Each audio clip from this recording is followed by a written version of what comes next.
Thanks for joining us tonight. Subscribe, leave a like, and comment with your country before we start. Now, turn down the lights, and let's begin. I took the job because I was broke and tired of pretending I wasn't. The posting had been vague. Seasonal protection officer, overnight shift, federal contractor, housing included. The pay was more than I'd made in any security job back in town, and the word federal made it sound respectable enough that my mother would stop asking when I was going to use that degree. I drove in on a gray afternoon in late September, following the two-lane road as it climbed into the park. The map app on my phone gave up halfway up the mountain, so I switched to the printed directions the recruiter had mailed me. Mileage, landmarks, turnouts. I checked them off with a pen as I passed each one. The visitor center was already closed when I pulled in. A few rental SUVs sat in the lot, empty. The massive wooden sign out front welcomed me to Harlow Ridge National Park in carved letters that someone had carefully painted dark green. Pines pressed in on every side. Fog set low in the valley. I was 20 minutes early for my appointment, but a government guy in a flat hat was already waiting on the steps, arms folded. "You must be Connor," he said when I got out of the car. "I'm Hall, night supervisor." Shook hands. His grip was dry and quick. "Sorry if I'm early," I said. Wasn't sure about the drive. "Early's fine." He looked over my shoulder at my beat-up sedan, at the boxes in the back seat. "That everything you brought?" "Yeah, you said housing was furnished." "It is, you'll see." He checked his watch. "We got light for another hour. Let's get you your keys and paperwork before we head up to your post." Inside the visitor center, the lights were off, but Hall moved through the gloom without fumbling. He knew where every switch and key box was. He led me to a small admin office that smelled like coffee and toner, and slid a manila folder across the desk. "Your contract, the E4, direct deposit form. Hourly, plus hazard differential after midnight. Sign where the stickers are." He tapped each spot with a chewed pen. I flipped through. The rate made my throat tighten, enough to catch up on payments if I was careful. Enough to maybe put something aside. I signed. "Any questions so far?" Hall asked. "No firearms?" I said, glancing at the line that said I'd be unarmed. "This isn't a law enforcement slot," he said. "You're not dealing with people who want to be here after hours. You're dealing with people who don't know any better. Poachers, lost hikers." He gave a short, humorless smile. "Mostly tourists who think signs are suggestions. Your job is to keep them out of one specific area between sunset and sunrise. That's it. You see anyone heading in there after dark, you stop them. You don't chase. You call it in." "That's the restricted area," I said. The posting had mentioned a closed section due to unstable terrain. "That's the one." He stood and went to a locked cabinet, opened it with a key from his belt, and brought out a small plastic tray, the kind they used at hotels to hand over room keys. "This is yours for the season," he said. "Don't lose it." A metal key ring lay in the tray, heavy and dull. 12 keys, each tagged with a number, stamped into brass. Beside the ring sat a black handheld radio, a laminated map, and a laminated card of radio codes. I picked up the ring. The keys clinked together, oddly loud in the quiet room. "Keys are numbered 1 through 12, Hall said. "You'll get a sheet that tells you which is which. Don't guess." The radio is programmed for 3 channels. Channel 1 is dispatch, daytime only. Channel 3 is general operations, which you won't use much. Channel 6 is overnight restricted, between 9 p.m. and 5 a.m. Your radio stays on Channel 6.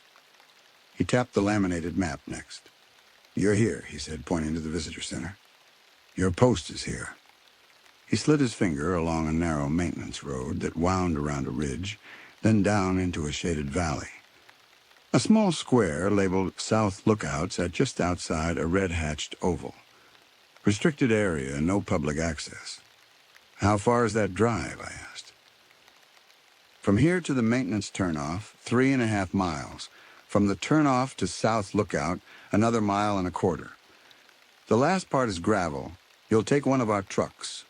He paused. Don't ever drive your personal car up there. You'll see why. He handed me the radio. It was scratched but solid, with a stubby antenna. I checked the battery indicator out of habit. Full. Channel 6. Channel 6, he repeated. Channel 6, I said. Outside, the light was already fading, the sky going from gray to a flat, expressionless blue. Hall led me around the visitor center to a covered carport where 3 white government pickups sat in a row. 2 had the park logo, 1 was unmarked. Hall tossed me a set of truck keys. Unit 5, he said. You'll sign it out at the start of each shift and back in at the end. Tank's full. You've got a full-size spare in the back and a jack. Keep a log of your mileage. He climbed into the passenger seat while I slid behind the wheel. The truck smelled like pine needles and old coffee. As we drove, Hall talked in the same clipped, factual tone. You'll start at 9 o'clock tonight, he said. Shift runs to 5:30. You're allowed to leave the lookout building only for perimeter checks in the bathroom. No patrols inside the restricted area itself. If you see a light or a fire in there after dark, you call it in and wait for instructions. Do people really try to camp inside a restricted zone? I asked. You'd be surprised what people do for a better selfie. We turned off the paved road at a green metal gate. Hall reached out of his window, unlocked it with one of his own keys, swung it open, then relocked it after we passed through. Beyond the gate, the road narrowed and turned to gravel. The truck bounced. Trees closed in. The air felt cooler, even with the windows up. Any bears? I asked, because it seemed like the thing to ask. Black bears, Hall said. Cougars, coyotes, elk, they have their own rules. You follow ours. You won't need to learn theirs. He said it like a joke, but there was no humor in his voice. We came around a bend and the trees fell away. The valley opened up below us, a shallow bowl maybe 1/2 mile across. A chain-link fence ringed the inner third of it, making a rough oval. Yellow signs were bolted to the metal every 20 yards. Closed area, unstable ground. Do not enter. South Lookout sat on a little rise on the near side of the fence. A squat concrete block building, 1 story, a low metal roof. 4 floodlights, 1 on each corner. A short concrete walkway led from the gravel turnout to the door, maybe 20 yards. Hall directed me to park in the same spot every time, nose pointed out 25 yards from the door.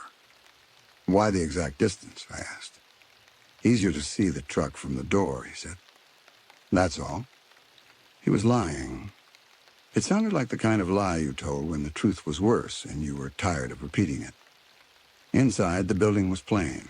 A small entry area with pegs for coats and a steel rack for boots. Straight ahead, a short corridor led to the main room. 2 desks pushed together, a pair of chairs, a filing cabinet, a wall-mounted radio, floodlight switches, and a bank of outdated monitors showing black and white feeds of the fence line. To the right, a door-marked bathroom. To the left, a closet with a mop, cleaning supplies, and a crate of bottled water. There were 2 windows. One faced the parking area and the road. The other looked south over the fence towards the restricted zone. Vertical blinds were pulled open on both, letting in the last of the light. Hall moved through the room, checking things off on a clipboard. Water level in the 5-gallon jug, spare batteries in a plastic tub. The number of flares in the drawer, 3. The emergency first aid kit on the wall. Do this every shift, he said. Same order. If anything's missing, note it and call me during business hours. If anything goes missing during your shift, note it and call dispatch. Where's housing? I asked. He pointed to a closed door in the back left corner. Bunk room, he said. 2 beds, locker, small fridge, hot plate. You're on single coverage for now, so you'll have it to yourself unless we bring on a second guard later. You can sleep here during the day. You're off duty once you hand the keys back in at 5:30. He walked me into the bunk room. It was cleaner than I expected. 2 narrow beds, metal frames, 1 small window with heavy curtains, 2 lockers, a wall clock with a second hand that ticked steadily. The fridge hummed. "Clock's synced to dispatch," Hall said. "Don't change it. Don't bring in your own clock. Phone stays on airplane mode while you're on duty." "Why?" I asked. "Reception's spotty out here anyway." He paused. "And it's easier if everyone's working off the same time." That answer didn't feel complete either. Back in the main room, he opened the top drawer of the desk and took out a thick blue 3-ring binder. "Your post orders," he said. "Read the general stuff tonight when it's slow. The last section is your overnight rules. You read those before sunset every day, and you follow them exactly." He put the binder down in front of me and tapped it twice. "No exceptions," he said. "You get creative. You get dead, or you get someone else dead. I don't say that to scare you. It's just what's happened before." My mouth went a little dry. "Are we talking about falls? Getting lost?" I asked. He shook his head once, sharply. "Doesn't matter what we're talking about," he said. "Matters that you don't test it. We good?" I hesitated and then nodded. "We're good," I said. He checked his watch. "Sundown is at 7:28 tonight," he said. "You got a couple hours. Get your stuff in the bunk room, eat something, and read the last section in that binder twice." He took a small, laminated card from his pocket and handed it to me. It had his number, the dispatch number, and one more line. "Channel 6, call sign, South Lookout. Key handoff at 9 sharp. "I'll sign the post over to you tonight," he said. "Tomorrow you'll drive up on your own." He started toward the door, then stopped. "One more thing," he said without turning. "Yeah. Whatever you hear outside between 10 p.m. and sunrise, you remember that fence is not for them. It's for you." He left without explaining. I watched his tail lights disappear down the gravel road, then vanish behind the trees. The building felt much bigger when I was the only one in it. In the bunk room, I put my duffel on the lower bed and changed into the uniform polo they'd issued me, dark green with the park logo over the chest. I set my phone on the shelf above the bed, switched it to airplane mode, and used it as a flashlight while I took a quick inventory of the locker. Clean sheets, extra socks someone had forgotten, a pair of gloves. When I came back out, the sky beyond the south window was a wash of pale orange fading to purple. The fence cut across it in an even line. The binder waited on the desk. I flipped past the general stuff, emergency contact list, vehicle procedures, incident report forms, and got to the section tabbed in red. Night orders, South Lookout. A printed sheet was tucked into a plastic sleeve. Someone had underlined a few lines in red pen. At the top, centered, it said, "South Lookout, Core Rules, Night Shift." Under that, a numbered list. I read them carefully. 1. From official sunset until official sunrise, keep the outer vehicle gate locked. Do not open it for any member of the public, regardless of identification or stated emergency.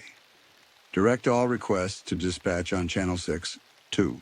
From 10 p.m. until 2:10 a.m., keep the south window blinds fully closed. Between 2:10 a.m. and 2:20 a.m., open the south blinds halfway and stand at least 6 feet back from the glass. At 2:20 a.m., open the blinds fully and leave them open until sunrise. Do not watch the blinds while you are raising or lowering them. 3. From 9 p.m. until 5 a.m., your handheld radio stays on Channel 6. If you hear a weather report that exactly matches the previous night's report, do not respond. Do not acknowledge the transmission in any way. 4. If you hear footsteps circling the building after dark, begin counting silently. If the count exceeds 100 steps without a break, speak clearly into your handheld on Channel 6. South lookout secure. Perimeter clear. Do not use any other words. Do not look out any window until the footsteps stop. 5. If anyone knocks on the main door after dark, listen to the pattern. If the pattern is 3 quick knocks, followed by 2 slow knocks, ask for the current date and the day's fire danger level. If any other knock pattern occurs, do not answer. Do not come within 6 feet of the door until at least 10 minutes have passed without further knocking.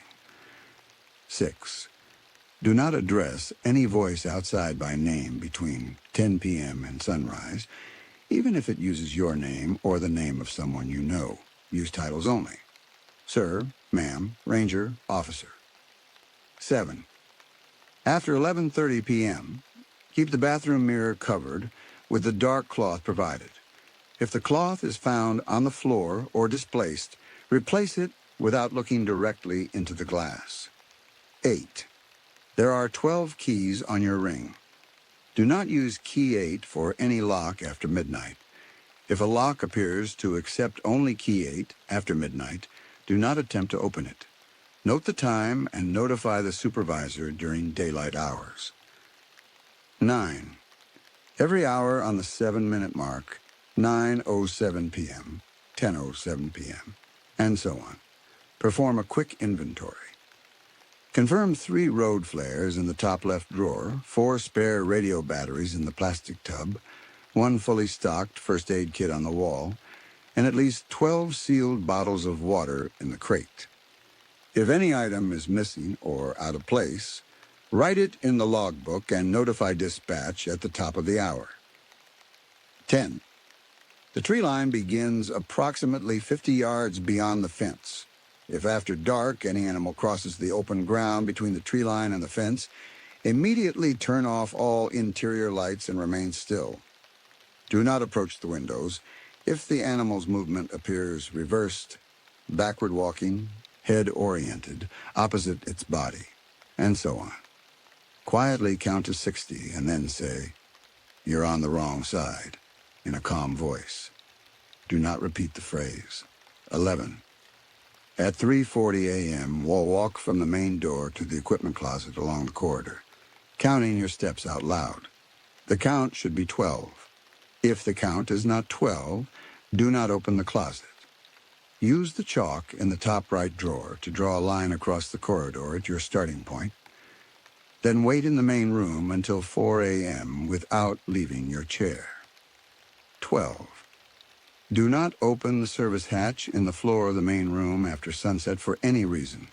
If you hear knocking or scraping from beneath the hatch, note the time in the logbook. Do not step on or over the hatch until at least 30 minutes have passed since the last sound. At the bottom, someone had written in neat block letters, "Follow these and you go home.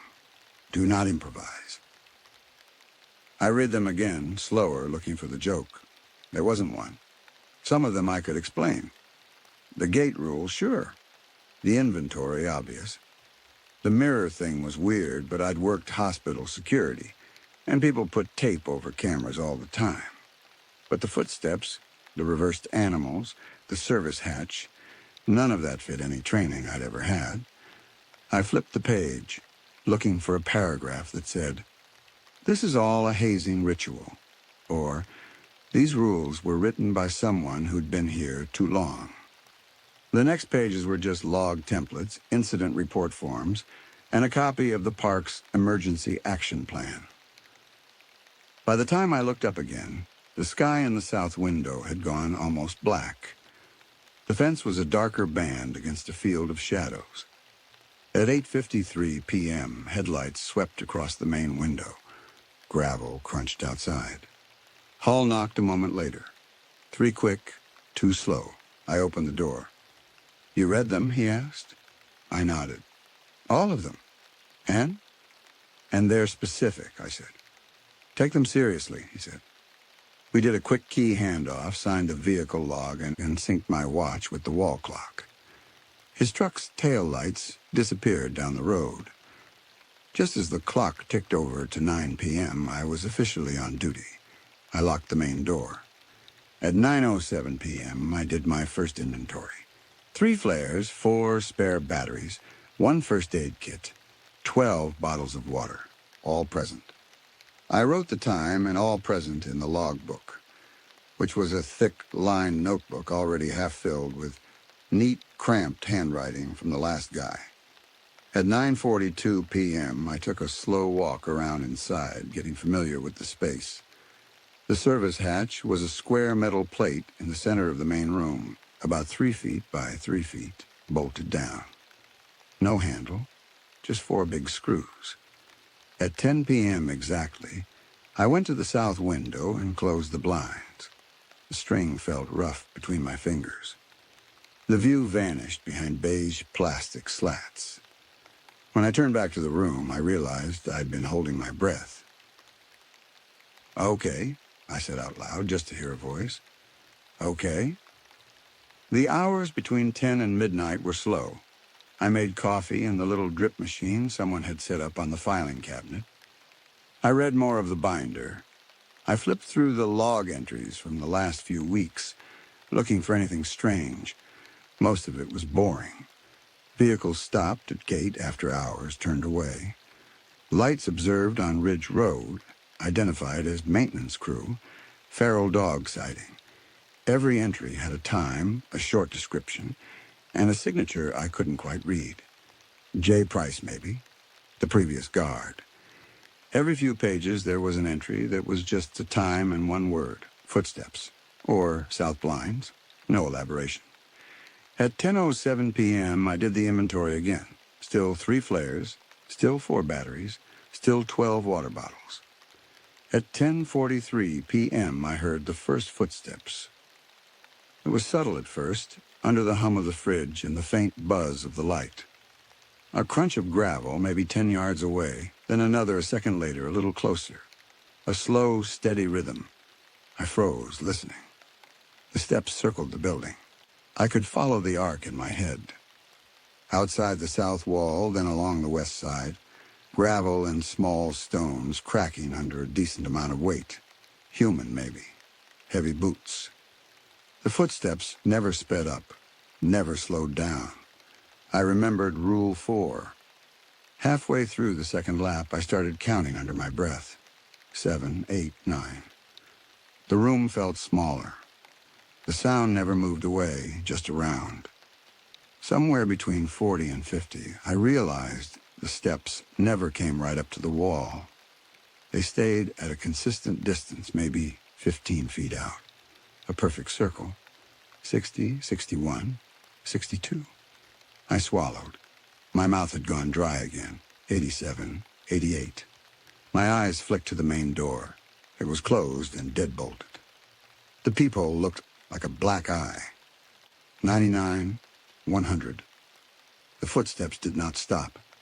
My tongue felt thick. I cleared my throat, picked up the handheld radio, and pressed the transmit button with my thumb. "South lookout secure. Perimeter clear," I said. My voice sounded too loud. I let go of the button. The radio hissed softly. Outside, the footsteps stopped mid-stride. Nothing moved. The silence felt like weight pressing on my ears. I waited 30 seconds and then another 30. Heart thudding. No movement, no breathing that I could hear, no gravel. At 11:07 p.m., I did the inventory with hands that shook slightly. 3 flares, 4 batteries, 12 water bottles, first aid kit on the wall. All present, I wrote. My handwriting didn't look like mine.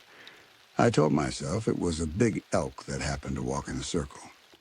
I told myself it was some weird acoustic echo of my own pacing, except I hadn't been pacing. I told myself it was some ranger prank that Hall or one of the others had forgotten to mention. None of that sat right. At 11:09 p.m., something knocked on the door. It was soft but distinct. 2 knocks, evenly spaced.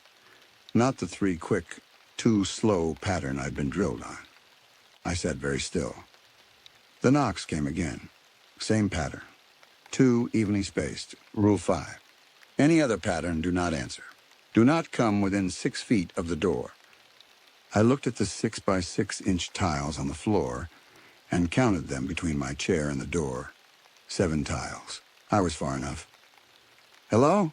a voice called. "Hey, anyone in there?" It was a man's voice. Mid-30s, maybe. A little breathless. Sounded like it was coming through the door, but a little wrong, like the recording of a voice played through a cheap speaker. "I lost the trail," the voice said. "My wife and kid are in the car. We saw the lights. Are you open?" The peephole stared back at me. I did not stand up.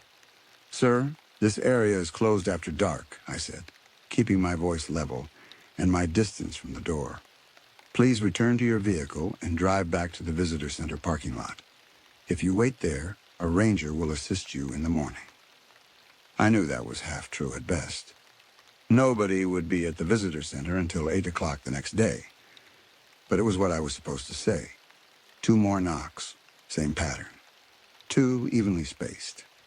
"Come on, Connor," the voice said. My stomach lurched.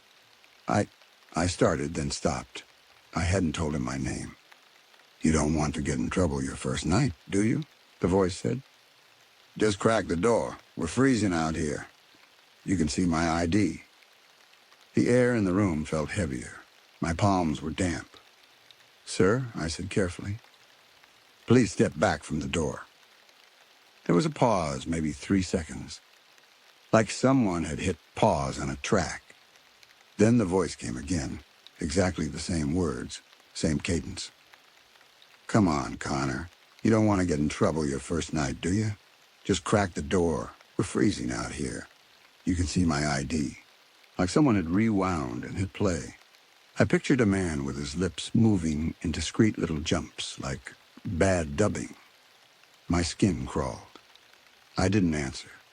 I stared at the radio instead. At the tiny screen with the Channel 6 in blocky letters. After 10 seconds, the knock stopped. The voice faded like someone walking away across a large room. No footsteps in the gravel, no crunch, no scrape. At 11:30 p.m., I went to the bathroom and found the dark cloth folded neatly on the sink, just like the rule said. The mirror above the sink reflected me and the door behind me. I unfolded the cloth, looked once into my own eyes, just once, and then draped the cloth over the glass. It covered the mirror completely. As I turned away, I caught a flicker at the edge of my vision. Something in the cloth bulged outward as if a hand pressed from beneath just a half inch, then flat again. I did not look back. At midnight, the radio crackled. "South Lookout, this is dispatch," a woman's voice said. "Status check." "This is South Lookout," I said. "All quiet. 1 possible contact at the door. Now cleared." "Copy that," she said. "Reminder, you're on Channel 6 overnight. Call sign South Lookout. Fire danger levels moderate." "Copy. Fire danger moderate," I said automatically. The exchange felt reassuring in its normalcy. An actual human on the other end, throat clearing, slight nasal tone. Carla, according to the card. After we signed off, I opened the binder again and read the rules a 3rd time. Between 1 a.m. and 2 a.m., nothing happened. The footsteps didn't return. No knocks. The night outside felt thick and featureless. I double-checked the blinds at the south window, closed as ordered. At 1:59 a.m., I started watching the clock. 2:10 a.m. was the next time-locked rule. Open the south blinds halfway and stand at least 6 feet back. I didn't like that one. At 2:09 a.m., I went to the window. The plastic cord dangled, waiting. My watch and the wall clock ticked together. At 2:10 a.m. exactly, I took hold of the cord and closed my eyes for a second. "Just do the job," I muttered. I pulled. The blinds rattled as they rose. I kept my eyes on the cord, on my hands, on the strip of beige plastic. When I judged they were halfway up, I stopped and took 3 long steps back. Each step was about 2 feet, 6 feet from the glass, give or take. The bottom edge of the blinds now cut the window across the middle. I could see the lower half of the fence and the open ground beyond it. Maybe 30 yards of short grass and dirt before the night swallowed everything. Nothing moved. I checked the clock. 2:13 a.m. I stood. I watched. At 2:16 a.m., something stepped out of the tree line. It looked like a man at first. Tall, maybe 6 feet. Dressed in a dark uniform, very much like mine, but with a different patch on the sleeve, a different logo. He stood about 20 yards beyond the fence, perfectly centered in the window. He didn't move. My hands went cold. The light from the floodlights caught his lower half, boots, pants, belt. His upper half was half hidden by the blinds. I could see his hands resting at his sides. They were very clean. No gloves. "Sir," I called before I could stop myself. "Park's closed. Step back from the fence." He didn't move, not a flinch. I remembered Rule 6 halfway through. Do not address any voice outside by name between 10 p.m. and sunrise, even if it uses your name. I hadn't used a name. So far, so good. The man remained utterly still. No shift of weight. No breath visible in the cool air. I realized with a small, sharp jolt that I couldn't see his shadow. Everything else had a shadow, the fence posts, the thicker clumps of grass. He did not. The wall clock ticked. My skull felt tight.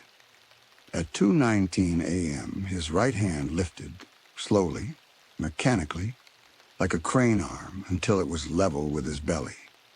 The arm then swung outward and up in a stiff little wave, fingers opening and closing like a child learning the motion.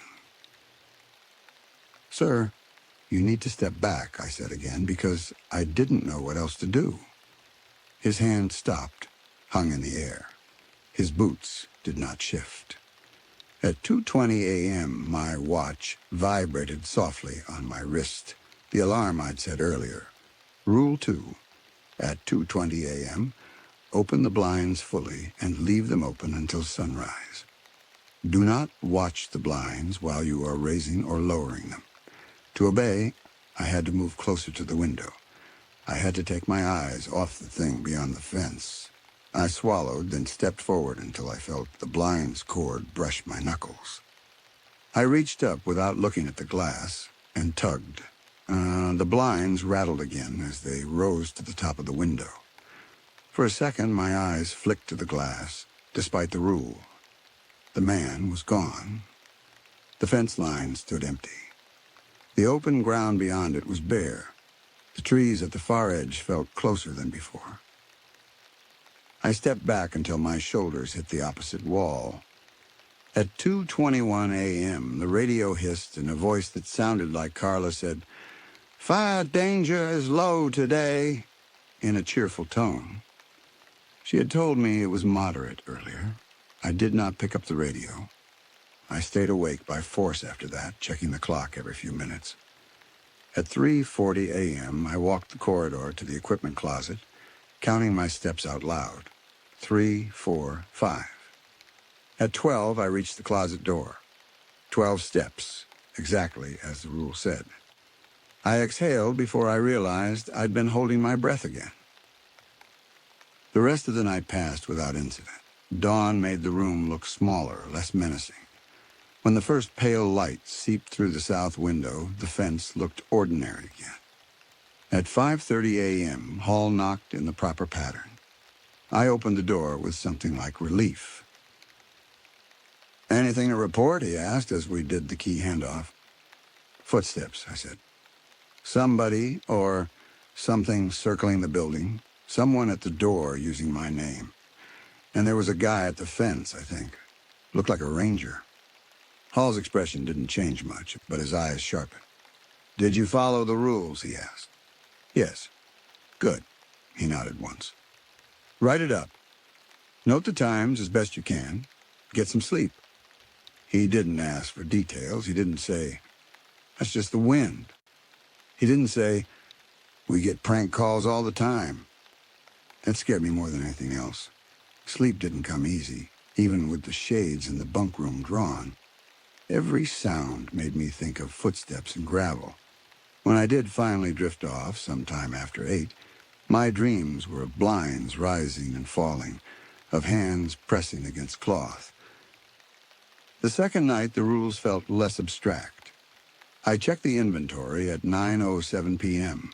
Again, 3 flares, 4 batteries, 12 water bottles, all present.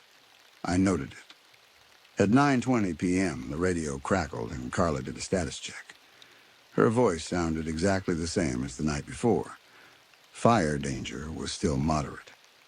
"Any issues last night you need to debrief?" she asked. "Just some footsteps and a possible contact at the fence," I said. "All resolved per protocol." "Copy," she said. "You're doing fine. First week's always weird." "What happens after the first week?" I asked. "You stop thinking it's weird," she said, and signed off. At 10:05 p.m., I heard the footsteps again.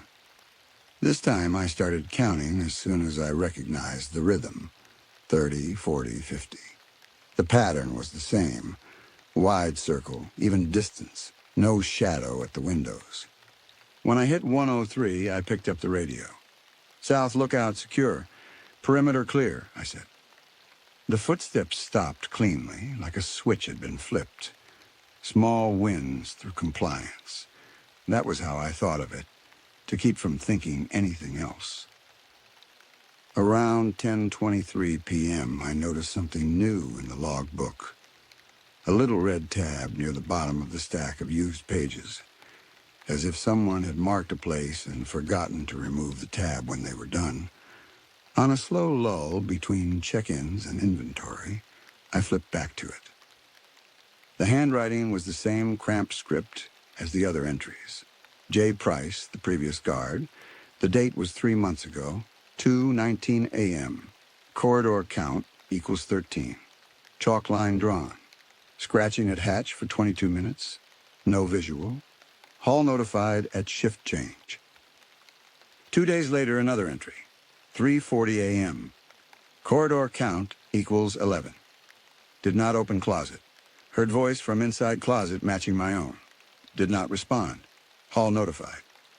There was a short note below that in someone else's handwriting, larger and blockier. Hall's, I guessed. Do not open closet during variance. Rule stands.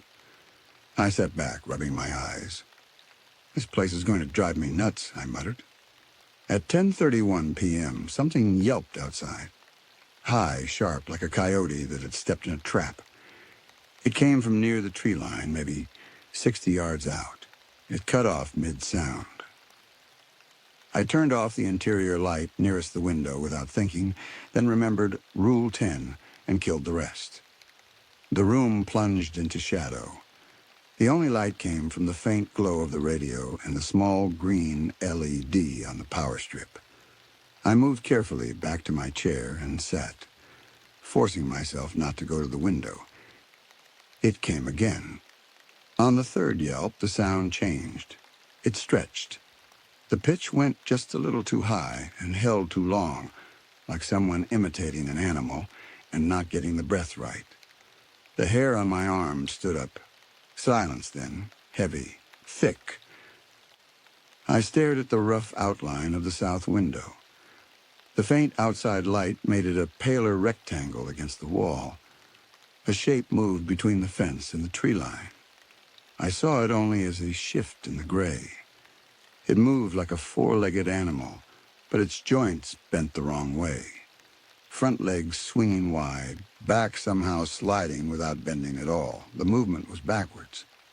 I realized that slowly. The body was oriented toward the trees, but it was coming closer to the fence with each step. I counted to 60. At 44, the thing stopped, stood, did not turn.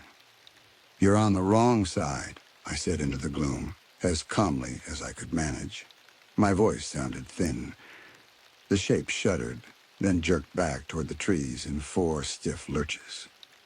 It didn't turn around. It just went. Legs working like someone pulling strings from above. When it reached the tree line, it vanished like it had never been there. I turned the lights back on one by one. The room seemed smaller each time. On the fourth night, my partner arrived. Hall had warned me that they were hiring a second guard for the season, but not when. At 8:50 p.m., a second truck pulled up behind mine and a woman climbed out. Early 20s, light brown hair pulled into a bun, uniform shirt a size too big. She knocked in the proper pattern. I opened the door. "Hi," she said. "I'm Lisa. They told me I'm your trainee for the next few nights." Her handshake was firm. Her eyes flicked around the room, taking everything in quickly. "You read the binder?" I asked. "Hall gave me the highlights," she said. "He said you'd walk me through the fun stuff." "That's one word for it," I said. We went through the rules together. I made her read them out loud while I pointed to each one. "From 10 p.m. until 2:10 a.m., keep the south window blinds fully closed," she read. "Between 2:10 a.m. and 2:20 a.m., open the south blinds halfway and stand at least 6 feet back from the glass." She stopped and looked at me. "This is some hazing thing, right?" she asked. "Like all the new guys have to do the spooky routine for a week." "You already got the job," I said. "I'm not trying to scare you." "So you believe all this?" Her tone was skeptical, but not mocking. She genuinely wanted to know. I thought of the footsteps, the voice using my name, the man with no shadow, the backwards animal. "I believe following the rules keeps things from getting worse," I said. "That's not really an answer," she said. "It's the only one I've got." That first night with Lisa, I let her take point on the inventory and the window blinds. I stayed nearby, watching. At 9:07 p.m., she opened the drawer, counted the flares, counted the batteries, checked the water bottles. "Do we actually use flares out here?" she asked. "Sometimes Hall does for traffic on the lower road," I said. "We don't, but we check them." She rolled her eyes, but noted it in the logbook. At 10 p.m., she went to the south window and closed the blinds, glancing over her shoulder at me. "You really close them every night?" she asked. "Yes." "Did something happen when they were open?" "Yes." She hesitated, then tugged the cord down. The world outside vanished in beige. At 10:20 p.m., the footsteps started again. Lisa stiffened. I saw her shoulders go up. "That's them," I said quietly. "How many?" she whispered. "Just one, I think. Start counting." She did, under her breath. 7, 8, 9. Her lips moved in time with the steps, her eyes darting toward the wall where she imagined the path. When she hit 100, she looked at me. "Do I?" she asked. "Say the line," I said, nodding at the radio on the desk. She picked it up. "South lookout secure. Perimeter clear," she said. The footsteps stopped, like they always did. She lowered the radio slowly. "Okay," she said. "Okay. Could be an elk. Could be some weird echo. I'm not freaking out yet." "You're doing fine," I said. Around 11:11 p.m., the radio crackled and Carla's voice came through. "South lookout, dispatch," she said. "Status." "South lookout," I said. "Quiet, training new guard tonight. Lisa's on shift with me." "Welcome, Lisa," Carla said. "Fire danger levels moderate. Weather, clear skies, low around 39. Light wind from the north." The way she said it sounded like she was reading from a script.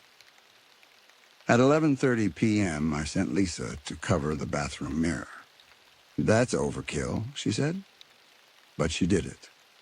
I watched her hand pause for a fraction of a second as the cloth passed over her reflection.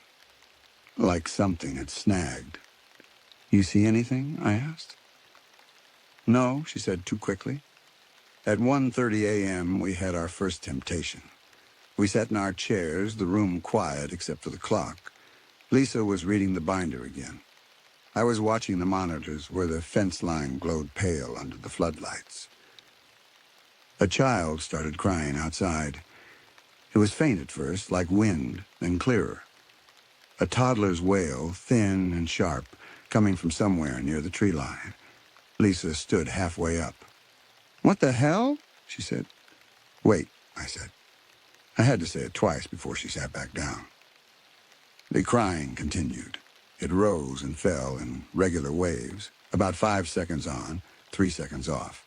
No words, just pure, obvious distress. "It could be a kid," Lisa said. "People ignore signs. They cut through fences." "Hall said to follow the rules," I said. "What rule covers crying children?" she asked. There wasn't one, not explicitly. That bothered me. The crying hiccuped, then took on a new shape. "Mommy!" the voice sobbed. "Mommy, I fell!" Lisa flinched. "How old does that sound?" she asked. 3, I said. 4, maybe. "We can't just sit here," she said. "We don't go past the fence at night," I said. "You know that." "We don't even go to the fence," she said. "Just to look. We could take a spotlight." The crying stopped. For a second, the night was very still. Then a small, wet giggle came from right beyond the south window. It sounded like the kid had pressed their face to the glass. "Mommy," the voice said, much more clearly, inches from the blinds. "Why won't they open the door?" Every hair on my body stood up. "Don't move," I said. My voice shook despite me. Lisa stared at the window. The blinds didn't move. Nothing rattled. No shadow showed between the slats. "Mommy, please," the voice said. "I'm so cold." It was higher than before, the pitch just slightly too precise for a child that young. Like an adult doing a kid voice and being almost convincing. Lisa's hand moved toward the blind's cord. I grabbed her wrist. "Don't," I said. "Don't touch it." Her eyes flicked to mine, furious. "What if it's real?" she hissed. "What if it's not?" I hissed back. The voice sobbed again. The sound didn't have air in it. It went from full volume to silence with no breath between, like someone had hit mute. "Mommy, I want Lisa," the voice said. Lisa yanked her hand back like I'd burned her. "It knows my name," she said. "It knows both of our names," I said slowly. "Have you had this before?" she asked. "No," I said. "Voices?" "Yeah, not like this." The voice outside giggled again. It scraped against my nerves. "Lisa, open the door," it sing-song. She stood up. I stepped between her and the window. "There's no rule about this," she said. "Rule 6, I said. "Do not address any voice outside by name between 10 p.m. and sunrise." "I'm not addressing it," she said. "I'm checking on a kid." "Lisa," I said more sharply than I intended. "Sit down." Something like understanding flickered across her face. Not understanding of the situation, but of me, of the fact that I was scared enough to bark orders. She sat. The voice outside sighed dramatically, like a bored teenager. "Fine," it said. The tone flipped, losing the child's lilt. "We'll try again." The crying cut off mid-sob. Silence. We sat that way for 5 minutes, listening to the nothing. At 2:07 a.m., we did the inventory. 3 flares, 4 batteries, 12 water bottles, all present. At 2:10 a.m., I made Lisa handle the south blinds. Halfway up, stand 6 feet back, I said. "Don't stare at the glass." She muttered something about, SHA, and superstitions, but she did it. When the figure appeared beyond the fence, same uniform, same wrong patch, she stopped arguing. "Who is that?" she whispered. "I don't know," I said. "He's not in our roster," she said. "We only have 6 rangers on nights." "I know," I said. We watched from 6 feet back as the figure stood motionless. No shadow, no breath. At 2:19 a.m., his hand lifted into that same stiff wave. Lisa bit off a curse. At 2:20, you raise the blinds all the way, I said quietly. Don't look at him while you do it. What if he moves? She whispered. Then we'll see where he went, I said. Or we won't. She gave me a look. It was halfway between disbelief and trust. At 2:20 a.m., she raised the blinds fully. The figure was gone. The next day after our shift, Hall handed me a single-page addendum. Due to recent activity, he said. Read it and add it to the binder. The sheet was titled South Lookout, Amendments to Core Rules. 6 new rules numbered 13 through 18. 13. Do not open the main door between midnight and 4 a.m. for any reason, unless instructed by the supervisor or dispatch using the phrase Protocol Green. If you do not hear the exact phrase Protocol Green from a known voice, the door stays closed. 14. If a voice outside uses your name or your partner's name, ensure your partner can hear it too before acting. Do not move toward the source until both of you confirm hearing the same words. 15. Between 1:30 a.m. and 2 a.m., do not stand directly in front of any window. If you must approach a window during this time, do so at an angle and keep at least one hand on a solid surface. Desk wall door frame. 16. If you notice any change in the distance between the building and the fence, visually or by pacing, do not attempt to cross the changed ground. Remain inside and note the time. Notify the supervisor during daylight. 17. If the handheld radio transmits using outdated call signs or yesterday's date, do not respond on Channel 6. Switch to Channel 3 and request confirmation from dispatch. If no confirmation comes within 2 minutes, return to Channel 6 and log the event. 18. If your partner suggests leaving early or relieving you before the scheduled shift change, verify the time on the wall clock, your watch, and the vehicle dashboard. If any of the three do not match, do not open the door. Partner? I asked, tapping 18. So, Lisa's permanent? For now, Paul said. You train her up, then you two split nights, overlapping shifts on the weekends. You're adding rules, I said. Rules change when the pattern changes, he said. Be glad you're getting them in writing. What happened out here before, I asked. Before I could stop myself. Before me. Before Price. Hall's jaw tensed. They didn't follow the rules, he said. And the park doesn't need more memorial plaques. That night, the Park Weather Service issued a storm warning. High winds, heavy rain after midnight. Carla relayed it over the radio at 9:10 p.m. South Lookout, dispatch, she said. We're expecting gusts up to 50 miles an hour between midnight and 3 a.m.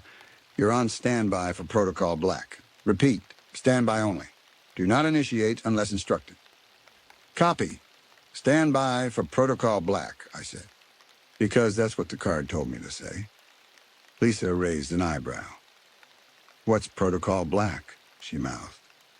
I showed her the laminated emergency card they'd kept tucked behind the radio. We weren't supposed to use it unless told to, but knowing it was there made it worse. Emergency Protocol, South Lookout. To be used only during Protocol Black. 1. Once Protocol Black is declared, lock all doors and windows. Seal the main door and south window using 3 full rotations of tape from the emergency roll stored in the bottom drawer. Do not break the seals before sunrise. 2. Turn off all exterior floodlights. Use interior lights only as needed. Keep at least one interior light off at all times. 3. From the moment Protocol Black begins until it ends, do not use Channel 6 on the handheld radio unless instructed by dispatch. All status checks to be conducted on Channel 3. 4. During Protocol Black, If footsteps circle the building and do not cease after the standard response, begin pacing the interior perimeter in the opposite direction, counting your steps. Do not allow your count to match or synchronize with the external steps. 5. If the service hatch emits continuous sound longer than 30 seconds during Protocol Black, gather all personnel in the bunk room, close the door, and recite the following phrase together every 30 seconds until the sound stops. Perimeter holds. We hold inside. It felt like something out of a training exercise for a hazard that had never actually happened. Fire, flood, chemical spill. Except this hazard had footsteps and voices. Has Protocol Black ever been used? Lisa asked. Not since I've been here, Hull had said over the radio when I asked him earlier that afternoon. Let's keep it that way. Of course, that meant we were going to use it that night. The storm rolled in just after midnight. The rain came first, a steady patter on the metal roof. Then the wind rising in uneven gusts that made the building creak. The floodlights flickered a few times, then steadied. At 12:27 a.m., the radio crackled. South lookout. Dispatch, Carla said. Protocol Black is now in effect. I say again, Protocol Black is now in effect. I felt the words like a physical weight. Copy. Protocol Black, I said. Locking down. Lisa swore softly under her breath. We moved quickly through the steps. I locked the main door, then the bunk room door, then checked the bathroom window latch. Lisa grabbed the roll of gray duct tape from the bottom drawer, and we sealed the main door first. 3 full rotations around the frame, crossing the seams at the corners. The tape smelled like dust and adhesive. Count out loud, I said. We don't cut corners in a blackout. 1, she said as she wrapped the tape. 2, 3. We did the same with the south window, sealing the edges of the blinds to the wall. The tape stuck to the painted cinder block with a raspy sound. The floodlight switches were on a panel near the radio. I flipped them off one by one. The outside view vanished. We were left with the overhead fluorescence and the flickering glow from the monitor screens. Rain hammered the roof. The wind moaned around the corners. Channel 3 only? Lisa asked. Channel 3 only, I said. I switched the handheld radio from the 6 to 3.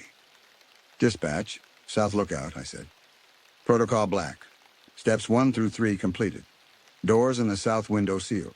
Floodlights off, interior lights on. Copy, South Lookout, Carla said. Maintain radio discipline. Check-ins every 30 minutes on the half hour. The next 2 hours stretched. The storm grew worse.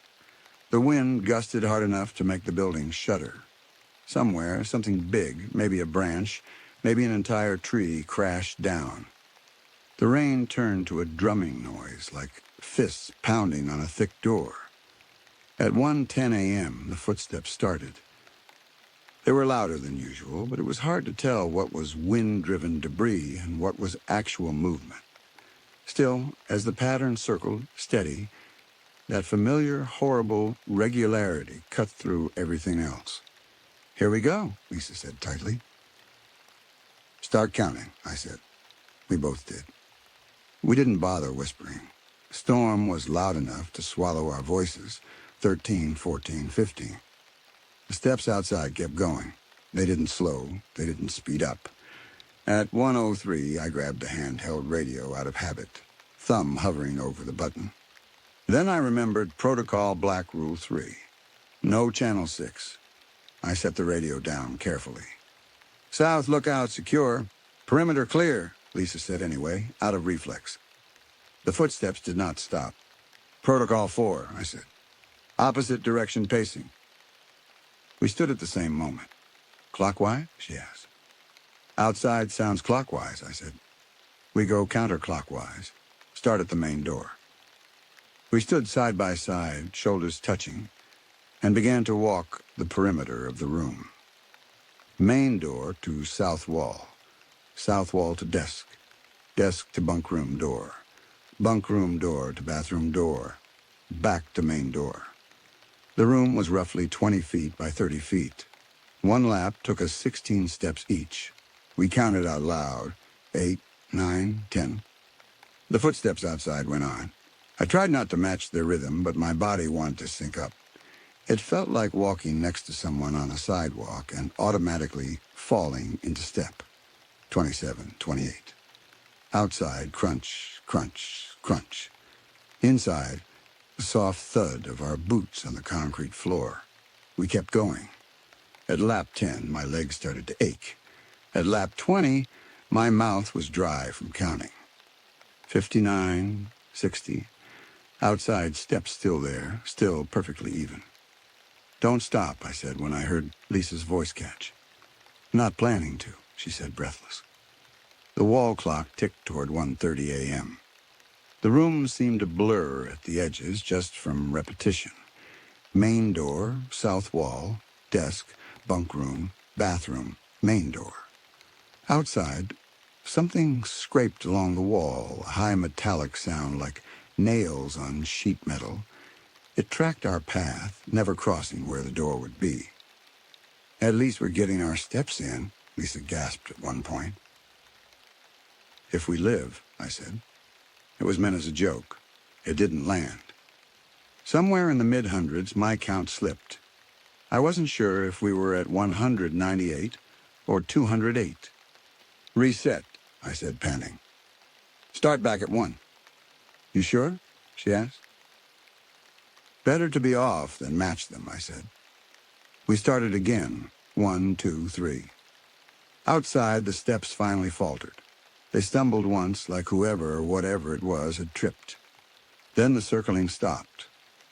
No retreating footsteps, no walk away, just no more sound. The silence was more unnerving than the noise. We stood in the middle of the room, breathing hard. "Please tell me that did something," Lisa said. "It stopped," I said. "That's something." My calves burned. I sat carefully, testing my knees. The storm hammered on. At 1:43 a.m., the service hatch rattled. It started as a faint vibration under my feet, like someone had turned on an industrial dryer downstairs. Then came the pounding, a steady, heavy thud from beneath the metal plate. Not in any rhythm, just force, over and over. The hatch shivered with each impact. Dust silted down from the edges. Lisa backed up until her shoulders hit the bunkroom door. "That's new," she said. "Rule 12 and Protocol 5, I said. More to remind myself than her.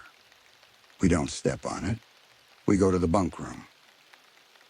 The pounding grew louder, the metal of the hatch visibly flexing.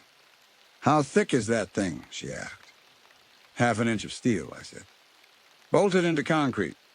We moved as a unit toward the bunk room. The hatch sat dead center of the floor. We kept to the outer edge, boots scraping the walls. I slammed the bunk room door and locked it. The pounding did not change. If anything, it got more insistent. "Phrase," I said, pulling the emergency card from my pocket with fumbling fingers. "We're supposed to say the phrase." She swallowed. "Perimeter holds. We hold inside," she read. We said it together in a rough unison. "Perimeter holds. We hold inside." 30 seconds passed, marked by the little digital watch on my wrist and the wall clock outside that we could still faintly hear. The pounding went on. "Perimeter holds. We hold inside," we said again. We kept it up every 30 seconds, reciting the strange little mantra, while something hammered at the floor just outside. At some point, my brain stopped parsing the words as language. They became sounds, a pattern to brace myself against. After 12 minutes, 24 repetitions, the pounding weakened. By minute 15, it was a dull, irregular thud. At 20 minutes, silence.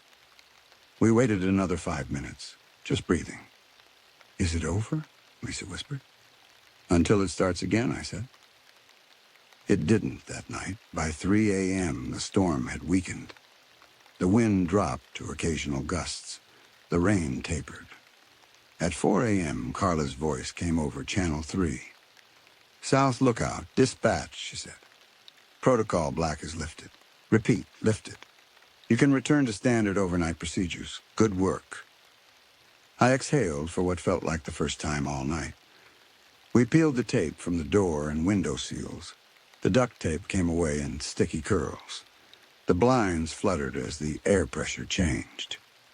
We were still pulling off the last strips when Lisa froze. "What?" I asked. She pointed at the south window. The fence looked farther away. It was subtle at first, like a painting hung slightly crooked. The ground between the building and the chain-link fence seemed stretched, the angles off. The bush that had sat about 15 yards from the window now looked more like 20. The fence posts seemed smaller. "Rule 16, I said slowly. "If you notice any change in the distance between the building and the fence, do not attempt to cross the changed ground." "We still have to get to the truck, though," Lisa said. The truck sat in its usual spot, 25 yards from the door. Its proportions looked normal. Only the area between the building and the fence felt wrong. "We don't go to the fence," I said. "We don't go near it." "What do we tell Hall?" she asked. "The truth," I said. "If he wants us to measure it, he can come out with a tape measure himself." When dawn came fully, the distortion eased. The fence seemed to slide back into its proper place as the light grew. By the time Hall arrived at 5:35 a.m., all that was left was a gut feeling and our word. He listened to our report, jaw clenched. "You did what you were supposed to do," he said. "You stayed inside. You followed the card. That's why you're both still here." "What is out there?" Lisa asked. Her voice cracked on the last word. Hall rubbed a hand over his face. "Something that was here before the park," he said. "Something that learned the shape of the fence and decided to push back. Our job is to keep people from walking into it by accident. That's all you need to know." "That's not enough," she said. "It has to be," he said. He added one more amendment the next day, handwritten, and slid it into the binder. 19. If after protocol, black, you perceive any changes in interior dimensions, hallway step count, door positions, and so on, do not attempt to correct or test them. Treat the altered measurements as temporary and rely on the clock, not the space. These shifts typically resolve by full sunrise. By the end of my second week, I no longer thought the rules were weird. They were just the way things worked here. We settled into a pattern. Some nights were almost quiet, with only the occasional footstep or radio glitch. Other nights, the place pressed in on us from all sides. Once, at 3:40 a.m., my corridor step count came up as 13 again. I didn't open the closet. I drew the chalk line as instructed and sat in my chair, counting my breaths until 4 a.m. From inside the closet, something knocked once, then mimicked the squeak of the hinge perfectly, as if the door were opening. It never actually did. Another time, the radio spat out a whole conversation between Hall and Carla about a brush fire on the East Ridge. The dates and call signs they used matched the transcript of an incident in the binder from 6 years ago, word for word. The first time I reached for the radio, I caught myself and checked the card. Rule 17. Outdated call signs, yesterday's date. We did not respond. Around the third week, the job started to feel less like guard duty and more like the slow turning of a combination lock. A sequence of precise moves to keep something from snapping open. On my 22nd shift, Lisa made the first real mistake. It was small, as these things usually are. We had just finished the 9:07 p.m. inventory. She'd noted everything down. 3 flares, 4 batteries, 12 water bottles. At 9:22 p.m., the radio crackled on Channel 6 with a voice that sounded like Carla, but slightly off. The rhythm of the words was wrong. The background static hummed at a higher pitch. "South lookout, dispatch," it said. "Status check." "Channel?" I asked. Lisa checked. 6, she said. "Yeah." "What's the fire danger level?" I asked. "Moderate," she said. "Same as this morning." Carla's voice on the radio said, "Fire danger today is low. Low fire danger, over." Lisa frowned. "Yesterday it was low," she said. "Today it's moderate. That's weird." She reached for the radio. "Don't," I said. "Rule 3. Weather report that exactly matches the previous night's report. Do not respond." "It's probably just a glitch," she said. Maybe she read the old script. "Let's confirm on Channel 3, I said. Rule 17. Outdated call signs, yesterday's date. Confirm on Channel 3. Lisa rolled her eyes, but flipped the radio over. "Dispatch, South Lookout, Channel 3, she said. "We're getting some strange traffic. Can you confirm today's date and fire danger level?" Silence. Just the hiss. She waited 30 seconds, then a minute. "Maybe her radio's down," she said. "Or the repeater." "Give it another minute," I said. She waited. Nothing. "Okay, screw this," she muttered, switching back to Channel 6. "Dispatch, South Lookout, copy low fire danger." I reached for the radio to stop her. My fingers brushed hers, but she already had the transmit button depressed. The room changed. It was subtle, like someone had turned the air a degree heavier. The hum of the fridge dropped half a tone. The clock's ticking grew louder. My ears popped. The radio hissed loudly. "Copy, South Lookout," the not-quite Carla voice said. "We hear you." It laughed then. Not the warm human laugh I'd gotten used to over the last few weeks, but a sound like gurgling water played through a tin can. Lisa's face went pale white. "What did you do?" I whispered. "I thought," she started. The lights flickered once, twice, then steadied. Outside footsteps started circling the building almost immediately. No slow build this time. No sense of something approaching. Just there. Already in motion. Already on the arc. "Rule 4, I said. "Count and call." We counted. At 82, the radio crackled again. "South Lookout secure. Perimeter clear," my own voice said over the speaker. I choked. Lisa's eyes widened. "I didn't say that," I whispered. "Neither did I," she said. Her hands started to shake. The footsteps outside did not stop at 100. They quickened. 95, 96, 97. Something banged hard against the wall near the south window. The blinds rattled even though there was no wind. "Protocol?" Lisa asked. "Not black," I said. "We haven't been told. We follow the rules we've got."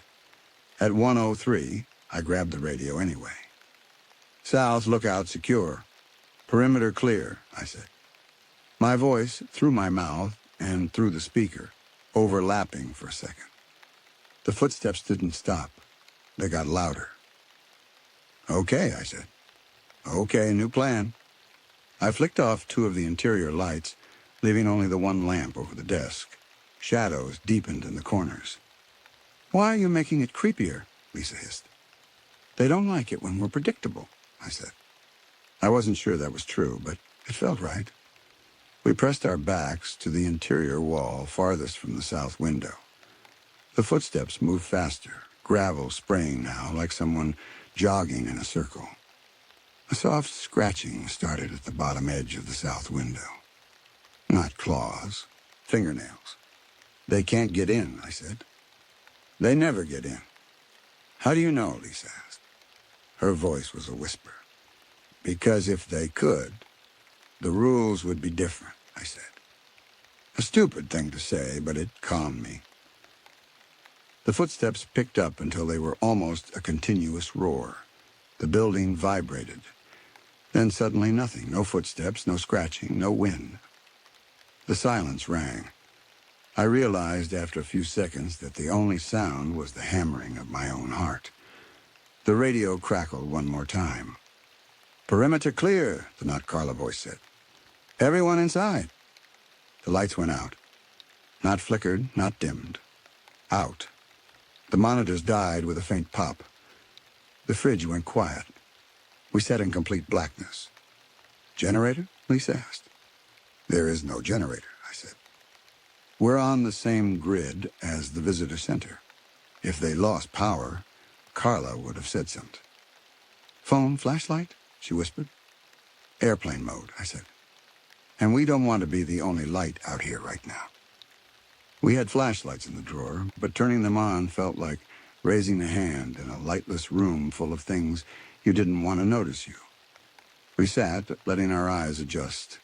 A faint grayness seeped in from the windows. The storm had not returned. The sky outside seemed clear.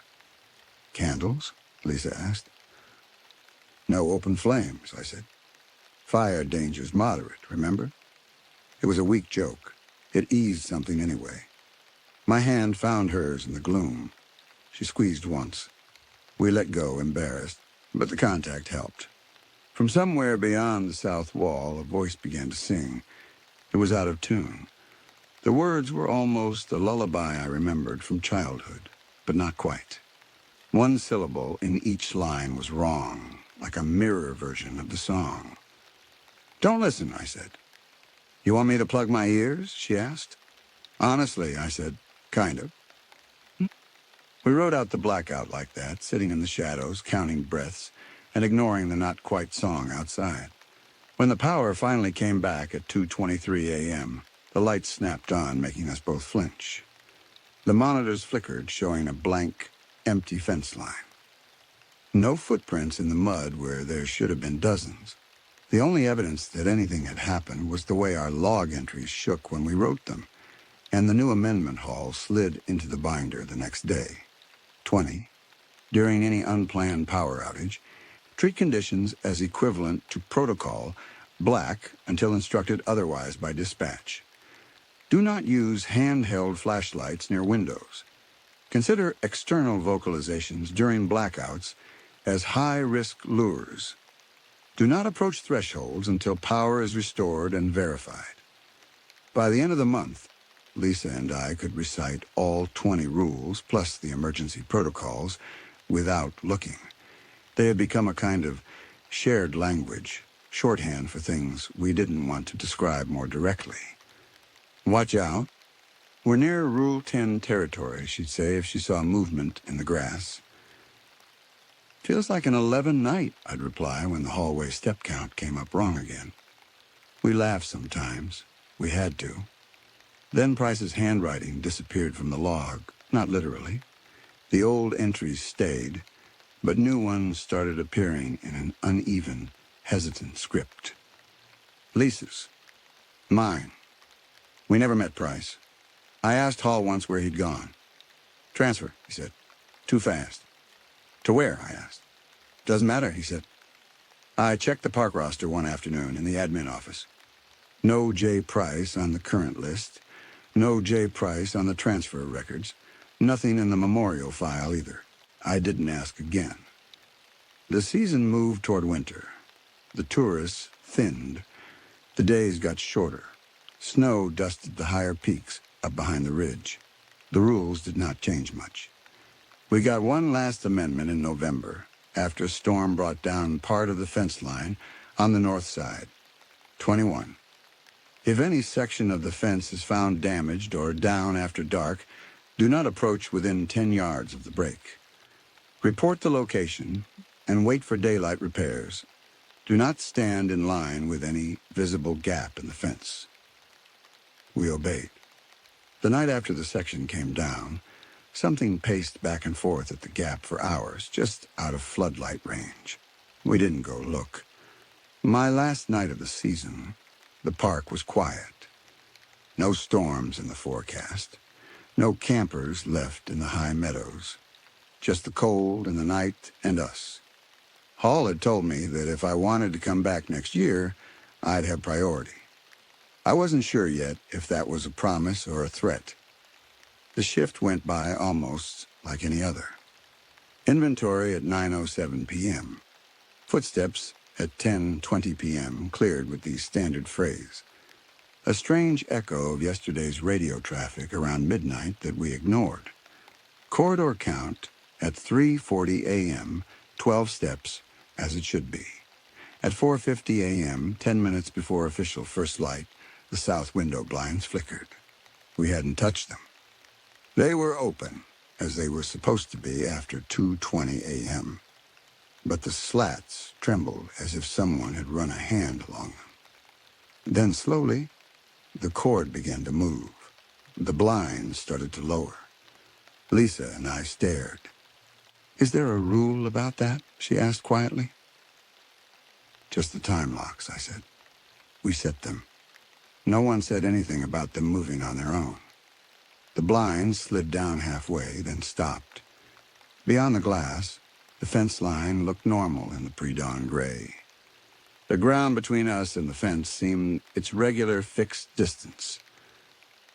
Something moved at the very edge of the tree line. Tall, thin, watching. The blinds jerked, then rose back up to the top, slapping against the bar with a clatter. The figure at the tree line stepped back deeper into the trees and vanished. It felt like a test, a final check, and we passed, apparently. At 5:35 a.m., Hall knocked. 3 quick, 2 slow. We opened the door and let him in.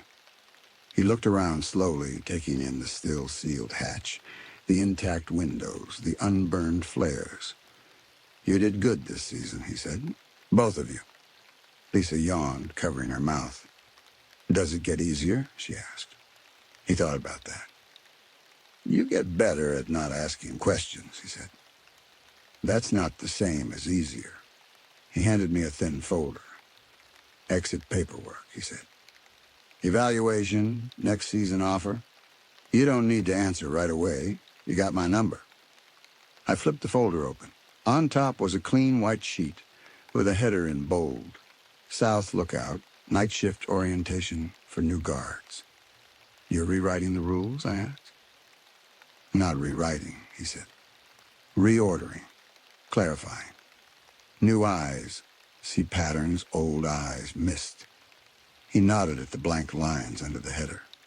"Price made the last version," he said. "You've been here a season. You know how it feels now.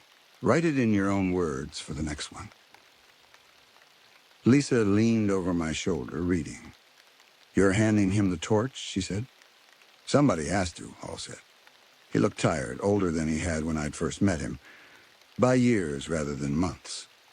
"Do I have to tell them why?" I asked, tapping the blank page. "No," he said. "They'll find out, or they won't. Your job is to make sure they live long enough to make that choice." I sat at the desk, the pen heavy in my hand. The building felt like it was listening. On the second line under the header, I wrote, 1. Read these rules before sunset every day. If you're not willing to follow them, don't take the keys. The rest came easier than I expected. The rules I'd inherited, the ones we'd amended, the emergency protocols we'd hoped never to use but had. The little notes I wished someone had added for me. Exactly when the footsteps usually started. How many laps you could manage around the room before your knees gave out. The best way to tape the door without wasting the roll. I didn't explain why any of it was necessary, and I just wrote what needed to be done. No one tells the visitors why this part of the park is closed. They don't need to know. If the rules work, they never get close enough to ask. We're the ones who stand between the asphalt and the tree line, between the maps in the visitor center and the places on the ground that don't match them, between the tourists and whatever learn to say our names in the night. When I finished, I closed the binder and slid the new sheet into the front. I left the keys on the desk, the ring of 12 glinting dully in the pale morning light. Someone else would pick them up tonight. I hoped they would read what I had written. I hoped they would follow it. I didn't look back at the fence as I drove away.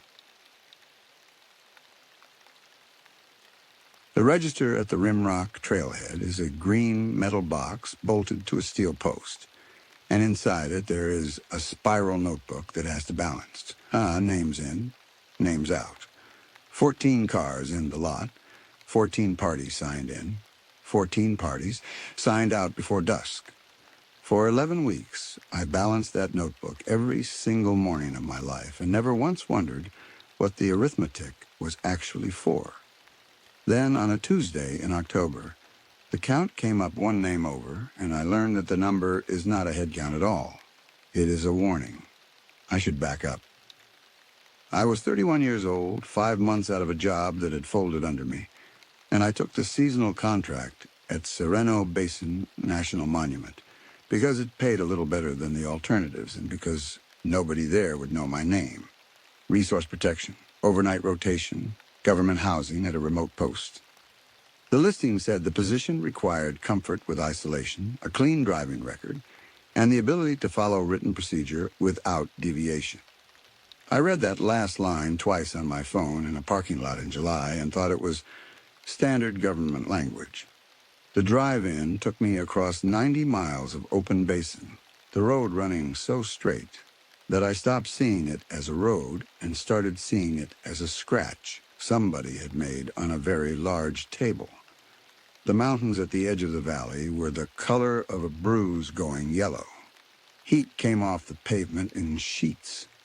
Around 3 in the afternoon, the land began to break apart on my right side, first as shallow washes, then as canyons, and then as a whole shattered country of rimrock and sandstone that dropped away into shadowed slots I could not see the bottom of.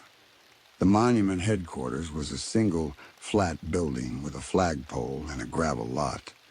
Dolores Marquez was waiting for me under the awning, out of the sun, arms folded, sunglasses pushed up into hair that had gone silver at the front. She was 54 years old and had, I would learn, spent 26 of those years in this basin. Corbin, she said, was not a question. People call me D. Do not call me ma'am. It makes me feel like a headstone. Wes, I said. We shook hands. Her palm was rough as bark. She looked past me at my truck, at the 2 duffel bags and the cooler in the bed. That everything? That is everything. Good, less to carry out. She said it flatly and started walking before I could ask what that meant. Inside, the air conditioning was fighting a losing battle. She led me to a back office where a wall map of the monument took up most of the plaster.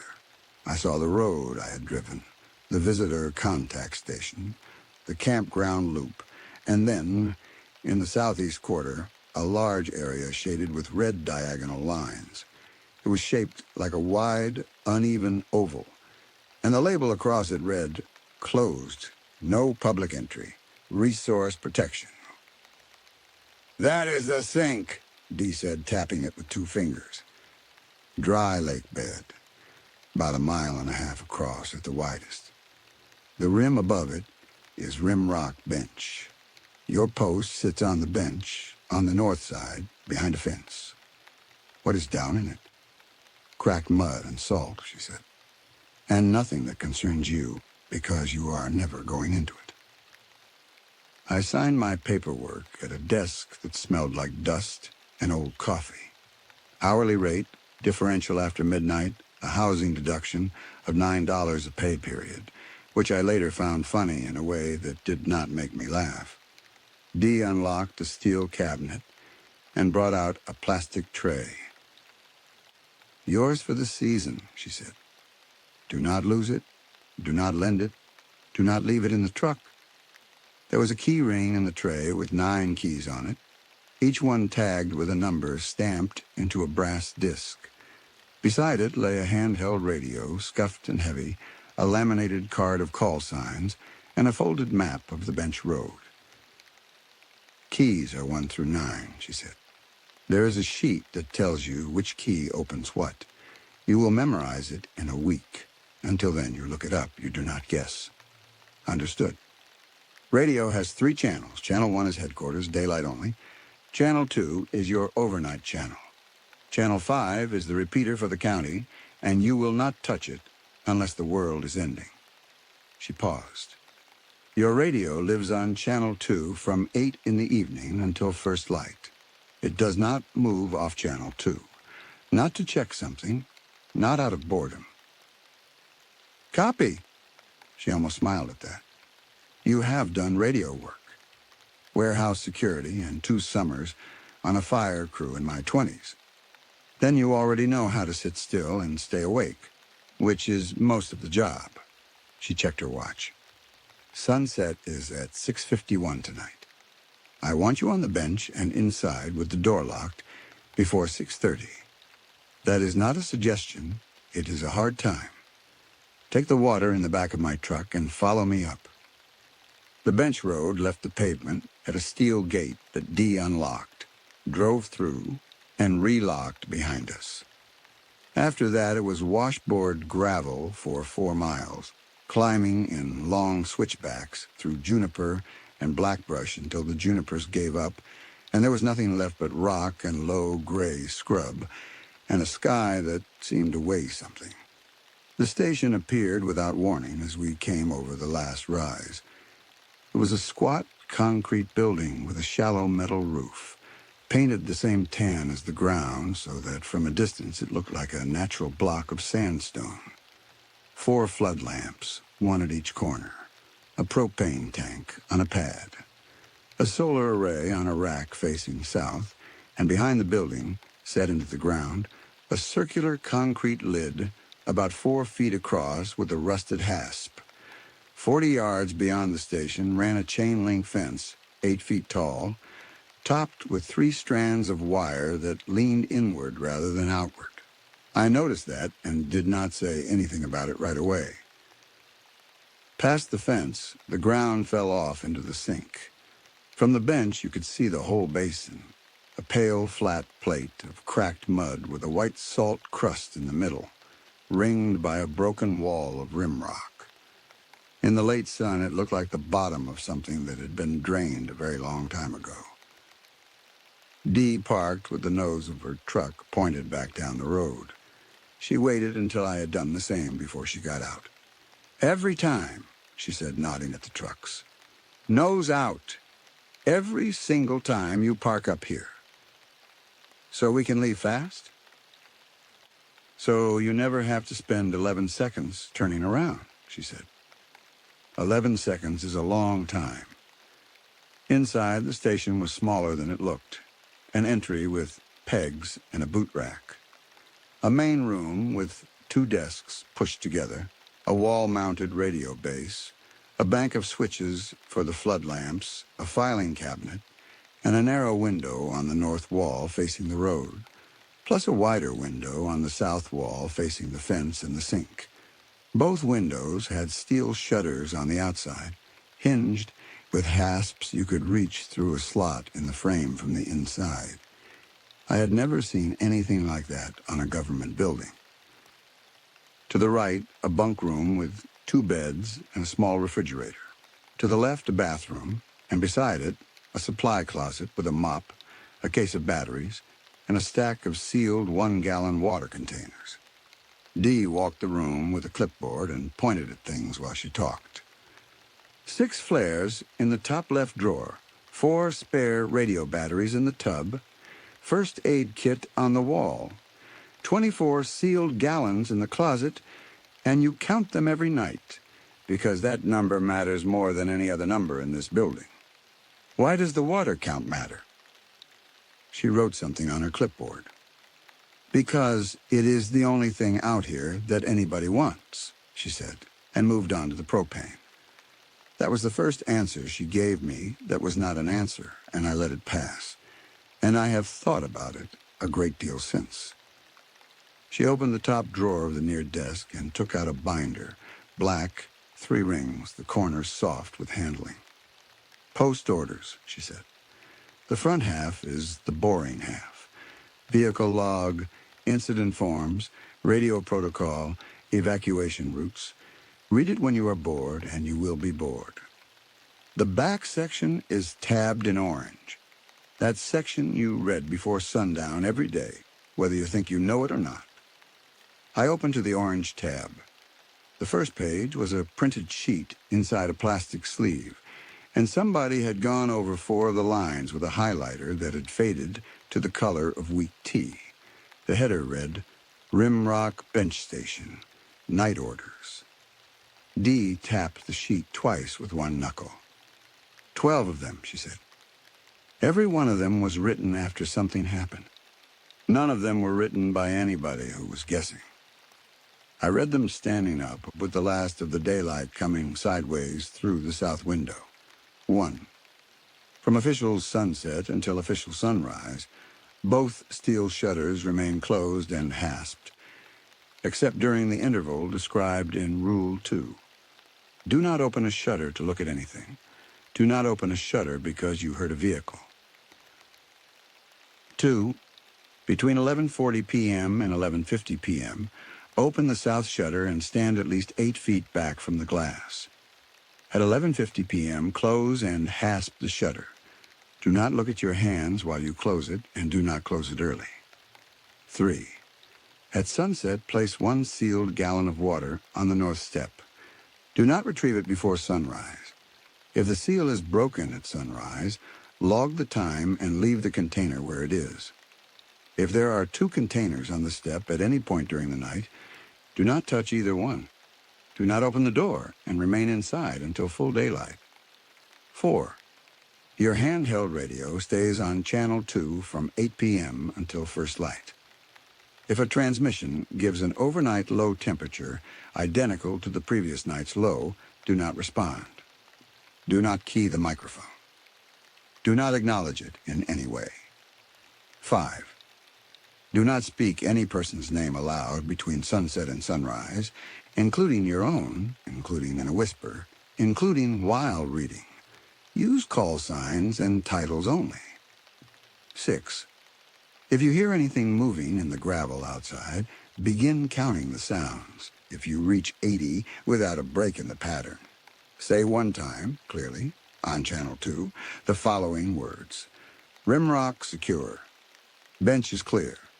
Say nothing else, and do not repeat it. 7.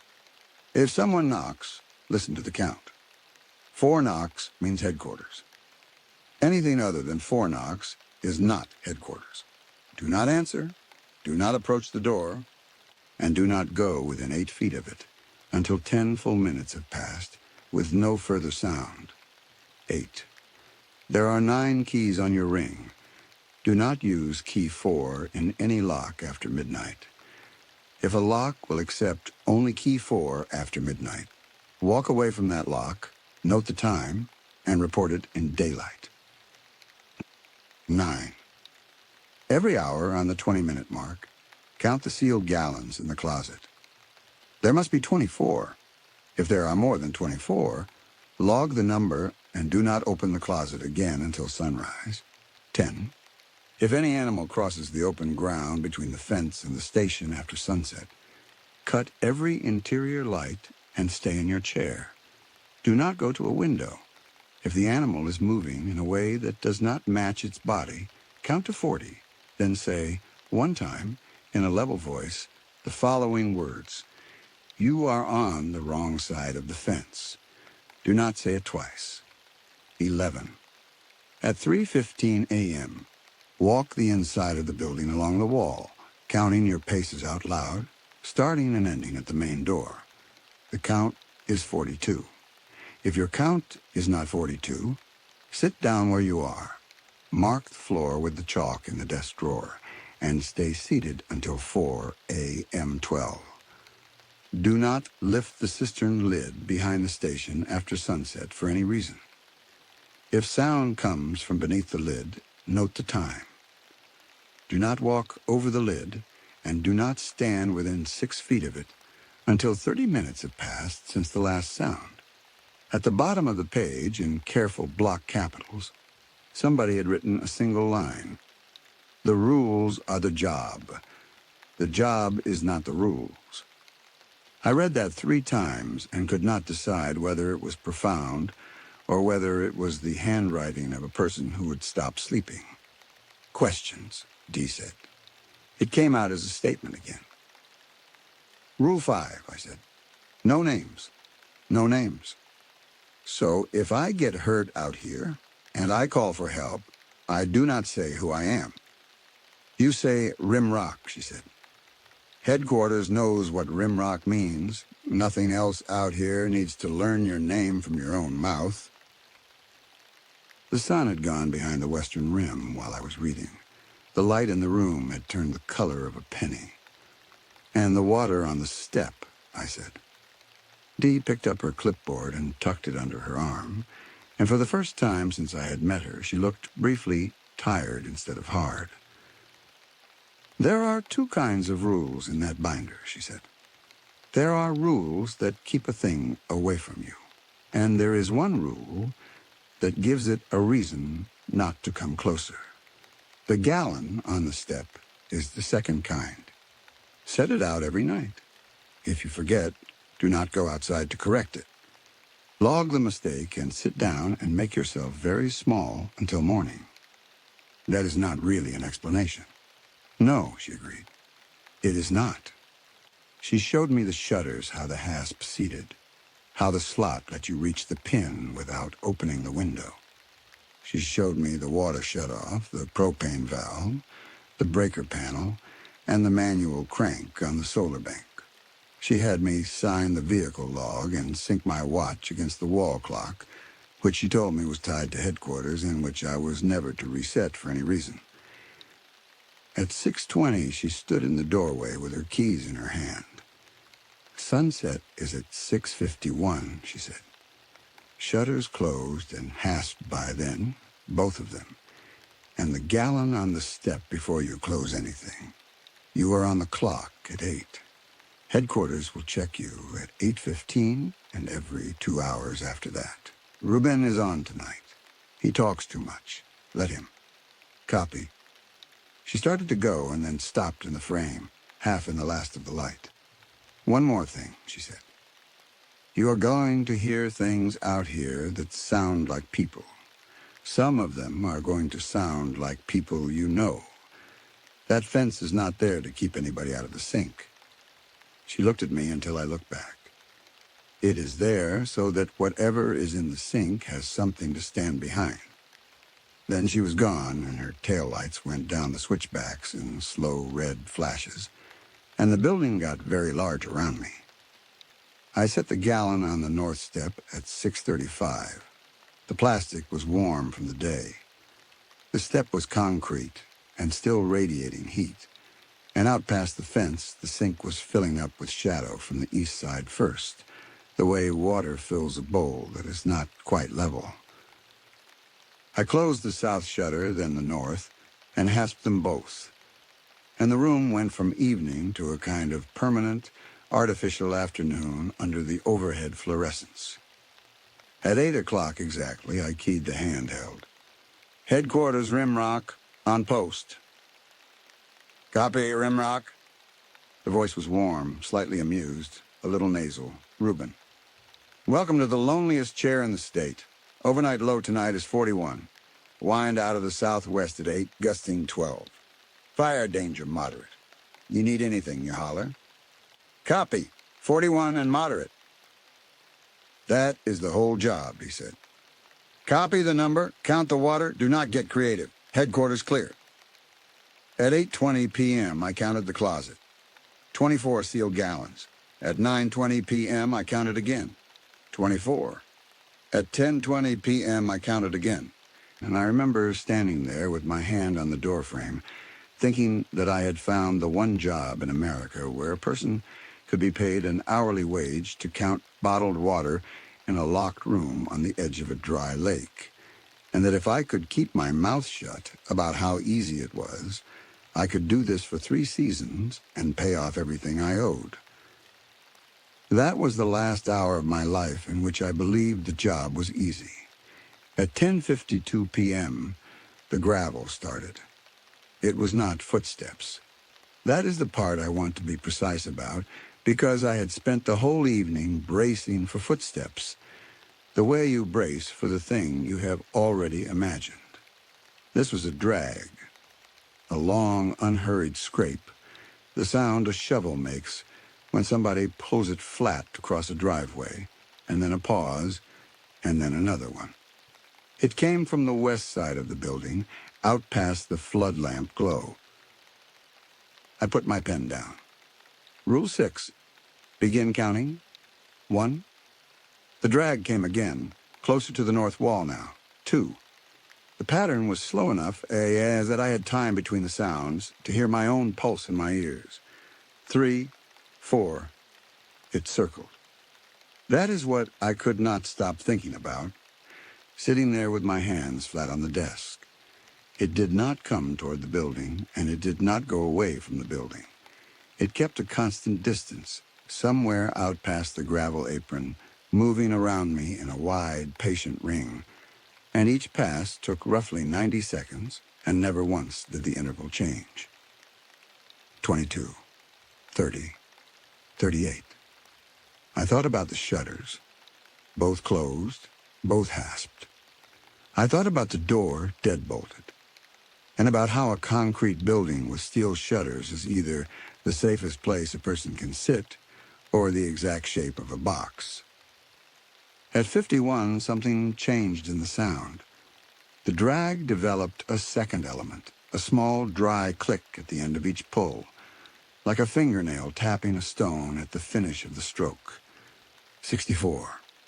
I got up and turned off the overhead fluorescence, which was not in any rule, and sat back down in the glow of the radio and the little green indicator on the power strip, because it seemed to me that a lit window with a steel shutter over it still tells anything outside exactly where a person is sitting. 79, 80. I keyed the microphone. My voice came out lower and steadier than I expected. Rimrock secure. Bench is clear. I let go of the button. The drag stopped in the middle of a stroke. Not at the end of one. In the middle, the way a record stops when the power is cut. And the silence that came in behind it had a shape to it. Like the silence was leaning against the north wall, listening for what I would say next. Rule 6. Say nothing else, and do not repeat it. I sat in that chair without moving for 11 minutes by the wall clock. Nothing came. No retreat.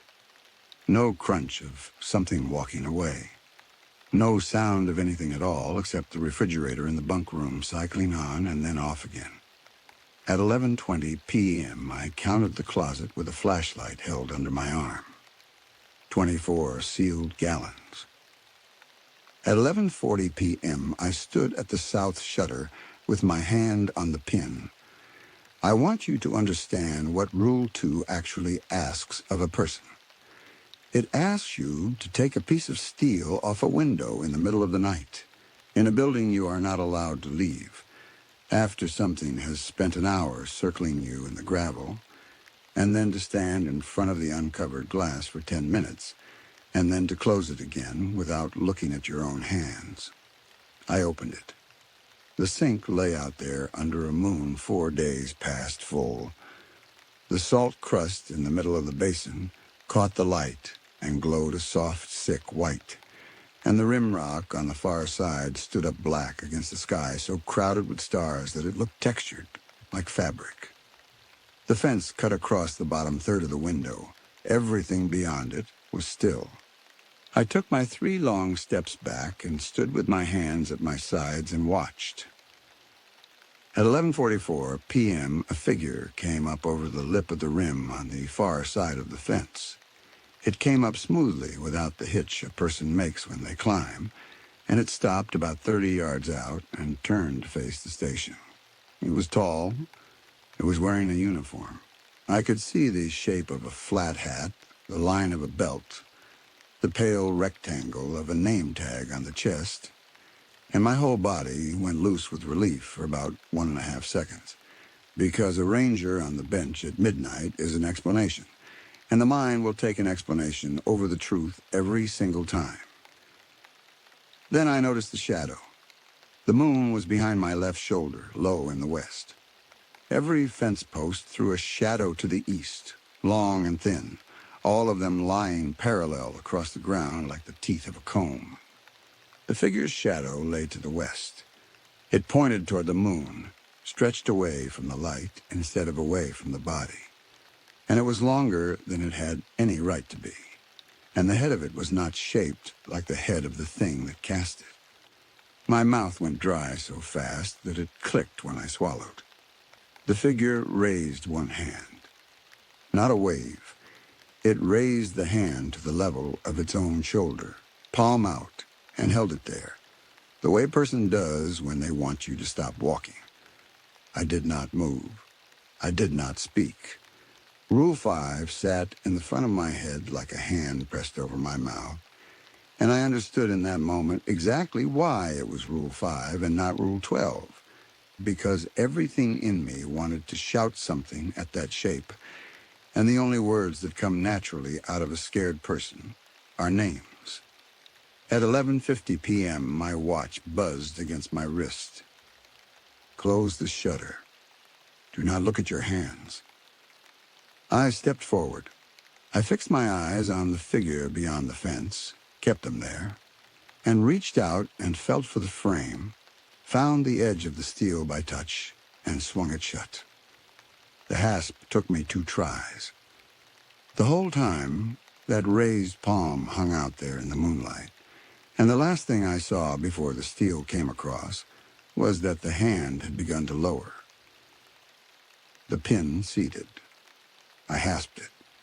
I stood with my forehead against the cold metal of the shutter for a long moment, and then I went and sat down and wrote the entry in the logbook, which was a thick, ruled notebook already half filled with a small, hard, slanted handwriting that was not mine.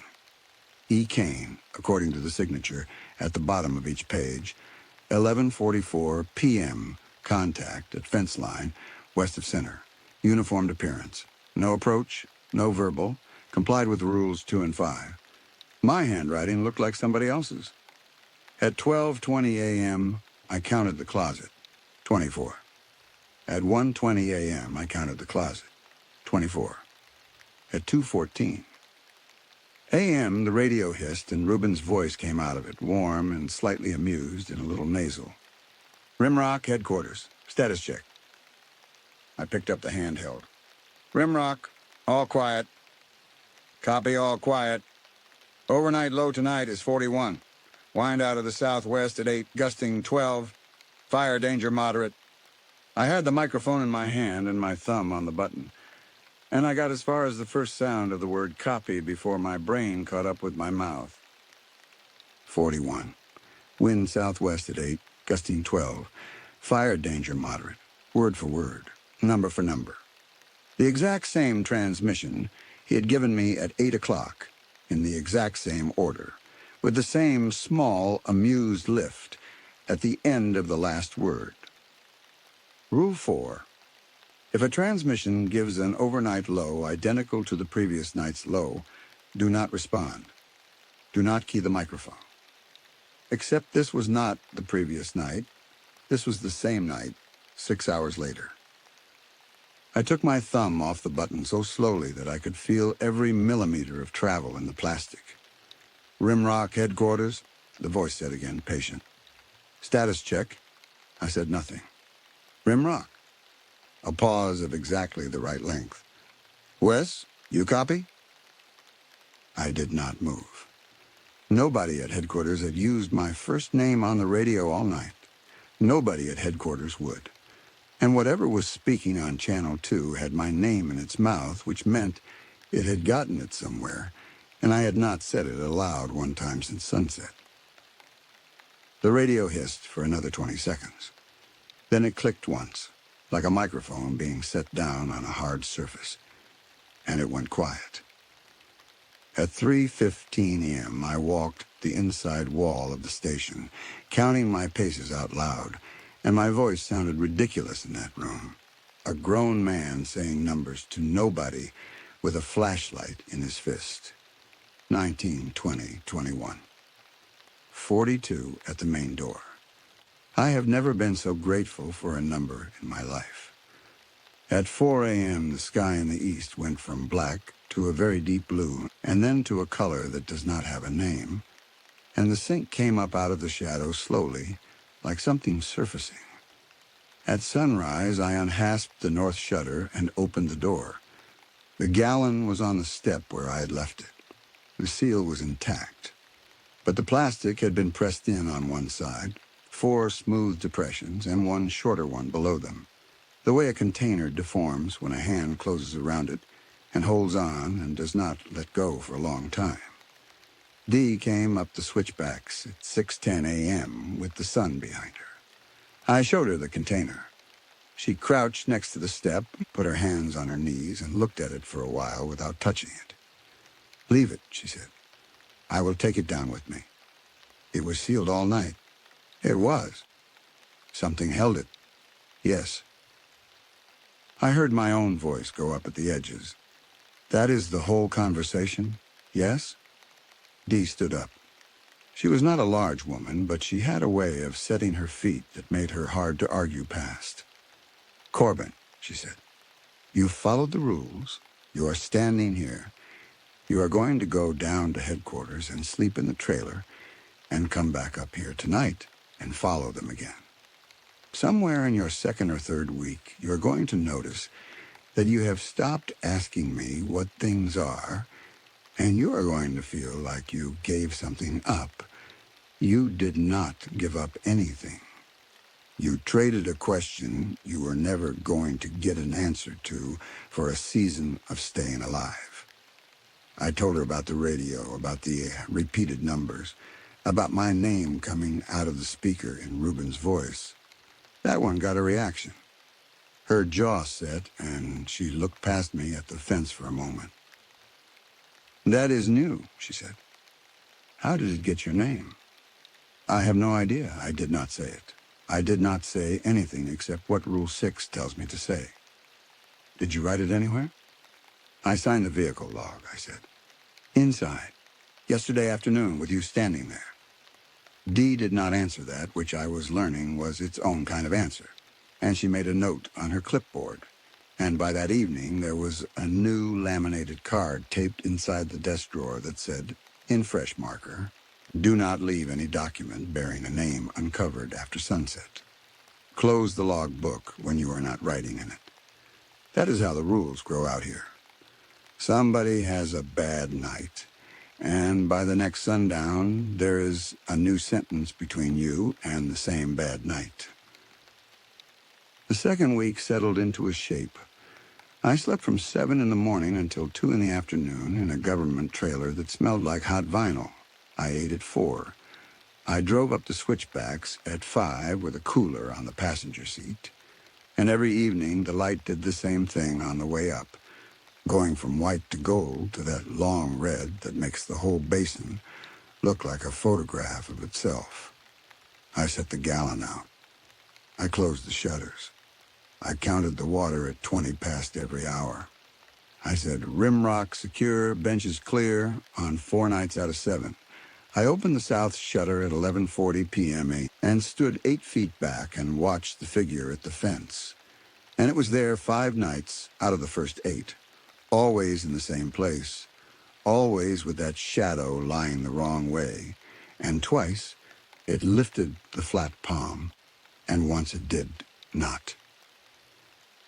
I stopped calling it a figure in the logbook after the first week and started calling it Contact 1, because Contact 1 is a thing that goes in a box on a form, and a man on the wrong side of a fence at midnight who does not throw a shadow the right way is a thing that goes in your chest.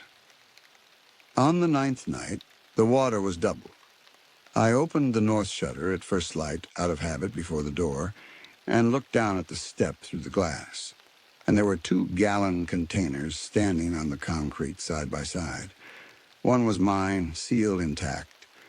The other was identical to mine in every particular except that it had no label, and the plastic of it was beaded with condensation, which meant it was cold, which meant it had come from somewhere cold, and there is nothing cold within 40 miles of Rimrock Bench in October at 6 in the morning. Rule 3. Do not touch either one. Do not open the door. Remain inside until full daylight. Full daylight, it turns out, is not a defined term. I sat inside for 2 hours and 11 minutes with the sun climbing and made an executive decision at 8:20 a.m., which is a stupid time to make decisions after a 12-hour shift. And I opened the door and stepped out and did not touch either container and radioed headquarters on Channel 1. Dee came up with Reuben, and Reuben stayed in the truck the whole time, which told me something about Reuben. She photographed the step from 4 angles. Then she took a folding shovel out of her truck bed, slid the blade under the unlabeled container without ever laying a hand on it, carried it 40 yards down the road, and buried it in a pit she made me dig while she watched the fence line the entire time and did not speak. "Do not tell me what that was," I said when we were done. "I am asking you not to."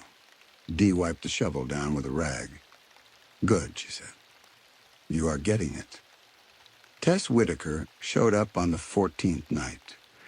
She was 26, a seasonal out of a Great Lakes park, sent down when headquarters got approval for a second body on the bench. She parked her truck nose out without being told, which impressed me, and she came through the door with a hard case in each hand and a look on her face that said she had heard something about this post before she got in the vehicle. "Corbin?" "Wes," I said, and then stopped because the sun was still up and it was fine, and because I noticed that I had checked the window before saying my own name out loud. 14 days. That is how long it takes. "Tess," she set the cases down. "They told me you would walk me through the local procedures." That is one way to say it. I gave her the binder. I made her read all 12 out loud while I stood at the window with my arms folded, because reading a thing out loud puts it in your body in a way that reading it silently does not. She got to Rule 5 and stopped. "No names," she said. "At all. At all. Sunset to sunrise. That is going to be a problem because I'm going to want to yell your name at some point." "You yell Rimrock," I said. "It knows what that means." She looked up at me on the word it, and I saw her decide not to ask, and I watched her put the question in a pocket for later. Everybody does that on the first night. Everybody takes the question back out around the 4th. She got to Rule 9, the water count, and laughed. It was not a mean laugh. It was the laugh of somebody who has been given a chore that seems beneath the seriousness of the room. 24 gallons, every hour on the 20. Every hour on the 20. What happens if there are 23? That has not happened. What happens if there are 25? That has happened, I said. You log the number, and you do not open the closet again until sunrise. Tess set the binder down on the desk very carefully, the way you set down something that has turned out to be heavier than it looked. "Okay," she said. "Okay. And I am the only one on the schedule who thinks this is insane." "No," I said. "You are the only one who has been here for 11 minutes. Her first 4 nights were quiet, which I have since come to believe was not a coincidence. The drag in the gravel did not come. The figure did not come up over the rim. The radio behaved. Tess counted water and rolled her eyes and made a small ceremony out of setting the gallon on the north step at sunset, saluting it, saying goodnight to it. And I let her, because a person needs to be allowed to make fun of a thing for a little while before the thing makes them stop. On her second night, I caught her reading the old log entries. "Who is E. Kane?" she asked. "The last one on this post. They write like a machine." She turned a page. "There is no adjective in this entire book. 6 months of nights and not one adjective. That is the job. Listen to this," she said. "August 9th, 2:40 a.m. Sound beneath cistern lid. Duration 11 minutes, no visual. Complied with Rule 12. August 10th, 2:38 a.m., sound beneath cistern lid, duration 14 minutes, no visual, complied with Rule 12. August 11th, 2:41 a.m., sound beneath cistern lid, duration 22 minutes. She looked up. It is getting longer every night. That is a graph. Somebody was drawing a graph and not saying so. I had not caught that, and I had read those pages twice. What does it do after the 11th? She turned 2 more pages, then a third, and her face changed. It stops, she said. August 12th, there is nothing. There is a gap of 5 nights, and then the handwriting is a different person. And then it is Marquez signing off for 2 weeks straight. And then it is you. There is no incident report in there for August 12th. There is nothing in here for August 12th at all, Tess said. The page is in the binder. It just has the date at the top and nothing under it. We sat with that. The refrigerator cycled in the bunk room, out past 2 inches of concrete and a steel shutter. The basin lay there doing whatever it does when nobody is looking at it. So where is Kane now, she said. Transferred, I said, because that is what I had been told. You believe that? I believe that asking about it does not change what I have to do at 11:40, I said. And I heard Dee come out of my own mouth, word for word, in almost her cadence, and I did not like it, and I did not stop doing it either. Her 5th night was the one with the water. It started at 12:20 a.m., a few minutes after the shutter went back down. A sound came up out of the sink, faint at first, and it took both of us a full minute to identify it, because it was so far outside anything that belonged in that basin that our ears kept trying to make it into something else. It was running water, not a trickle. A steady, generous, gurgling run. The sound of a creek moving over stones. The sound of a spring house. The sound of a garden hose left on in a gravel bed. It came from the direction of the wash below the fence, and it went on, and the wash below the fence had not carried water since the 2nd week of August. Tess stood up out of her chair. That is a pipe, she said. That is a broken line. Do you have a water line running out to the fence? There is no line past the building. Then that is a flash event upstream, or a spring opening, or a tank rupture, and any one of those is a resource issue, and we are the resource protection. She was already moving toward the door and pulling her jacket off the peg, and everything she was saying was correct, and that is exactly the shape of the thing.